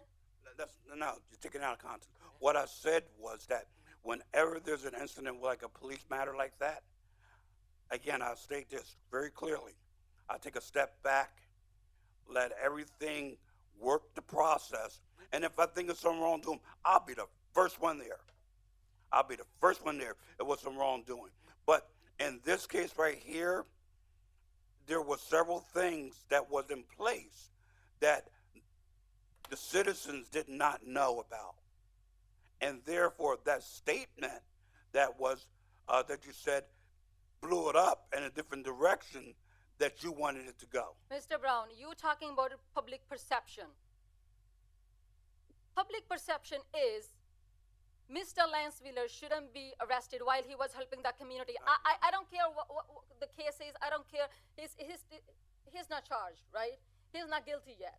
No one said anything about right? So people are, you're talking about public perception, right? I'm talking about words that we can say Right. that can be changed. I don't think, and I'm gonna say this again, I don't think you meant it to be that way. I'm saying that the public, all the things that was happening, that the public could have turned it, twisted, and managed it in a different way than you wanted to come out. I And believe if that's you what would have happened. said on your Facebook post what you said today and at that meeting, it would have been fine. All you said was, I'm outraged. You didn't say because he was arrested while he was at... And I didn't say because Easton Police was there, right? Right, but you could have said something. You didn't just said you're Well, outraged. You couldn't have interpreted, right? Misinterpreted, right? Oh, I didn't misinterpret it. Everybody who called my office and talked to me misinterpreted And it. if we talk about And are public Easton Police- perception, yes, people are outraged. They were outraged. They are outraged because he was arrested And they didn't have the when he's information. not supposed to be arrested. They did not have the- Again, That was the whatever Easton you Police said. That, and the Wilson Police will, if when a warrant is issued, they will serve that warrant wherever that person is. And of course, that person is innocent until proven They didn't guilty. want that to Of happen. course. It sounded like to me that the Wilson police, if they reached out for Mr. Willer, they didn't want that to happen. They offered. They offered for him to Yes. go in that's on his own. He chose not to. He That's- chose not to go in on his own. but people are and were outraged because he was arrested while he was helping the community, you know- including myself. And I have every single right to express what I experience and how I feel about them. You're absolutely right. And just a side note, I'd rather not do it, but I'm going to do it because it's here now. I got messages because of that situation that I attacked Miss Sultana. I don't think I attacked any woman. I'm a better man than that. And that I got text messages from, I don't want to say the source, but Miss Sultana had a conversation with that person, and I got several texts, and I told that person if they continue, then I will have to take it a different direction. And these are the things, and I could have taken it in a different direction, but it's not necessary. It's only because people don't have all the information sometimes that we may have or the police may have, and that's the danger. That's the danger. That's all I'm saying. As a leader in a community for over 35 years, I've seen it all. And Ms. Sultana, you don't know my story. So you don't know where I came from. You don't know that I lived in the worst project in the United States of America, in North Philadelphia. Mr. Brown, That moved up here. You don't know that I was drawn into a gang and got transferred out of Philadelphia to come up here. You don't know my story. You only know where you came in at.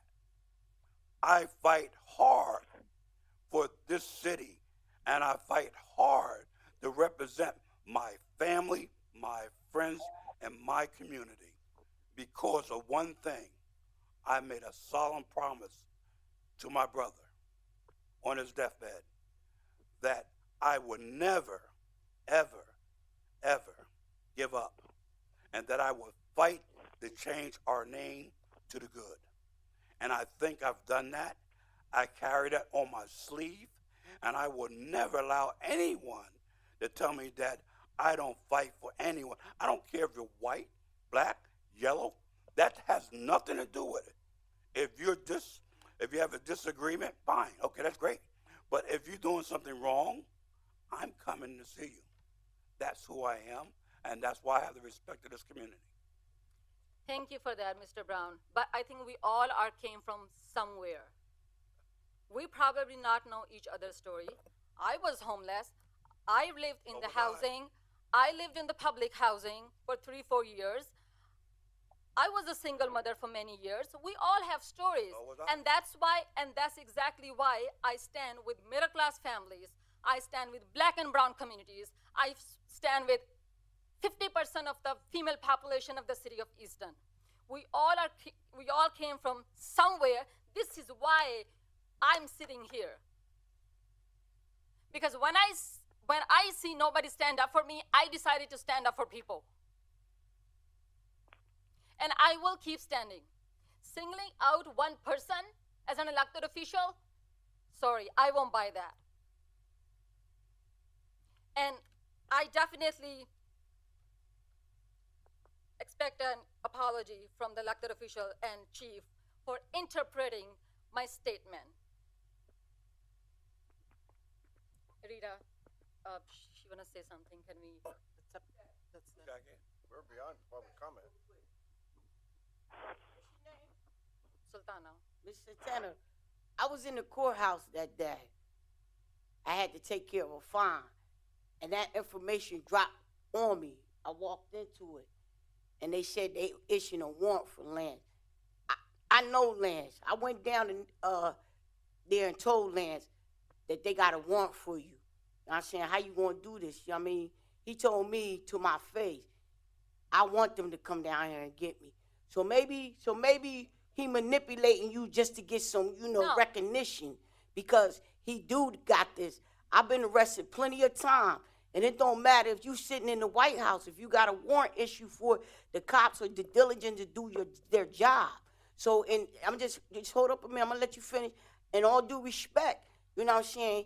He playing this and putting the ball in his court because he was well aware of this to turn himself in where it wouldn't have been, the public wouldn't have known, you know what I'm saying? They wouldn't even know if he got all bail, they wouldn't know none of it. It ain't what you do, it's how you do it. So when he told me to my face, and I had the news about 10:30 a.m., you know what I mean? So when he told me that, you know what I'm saying, I think he was, deliberately. So let me clarify one thing. First of all, I'm fully aware of that. But think about it. I'm not here to represent him, by the way. Okay, I'm trying to respond to the accusation that the elected official may have about me.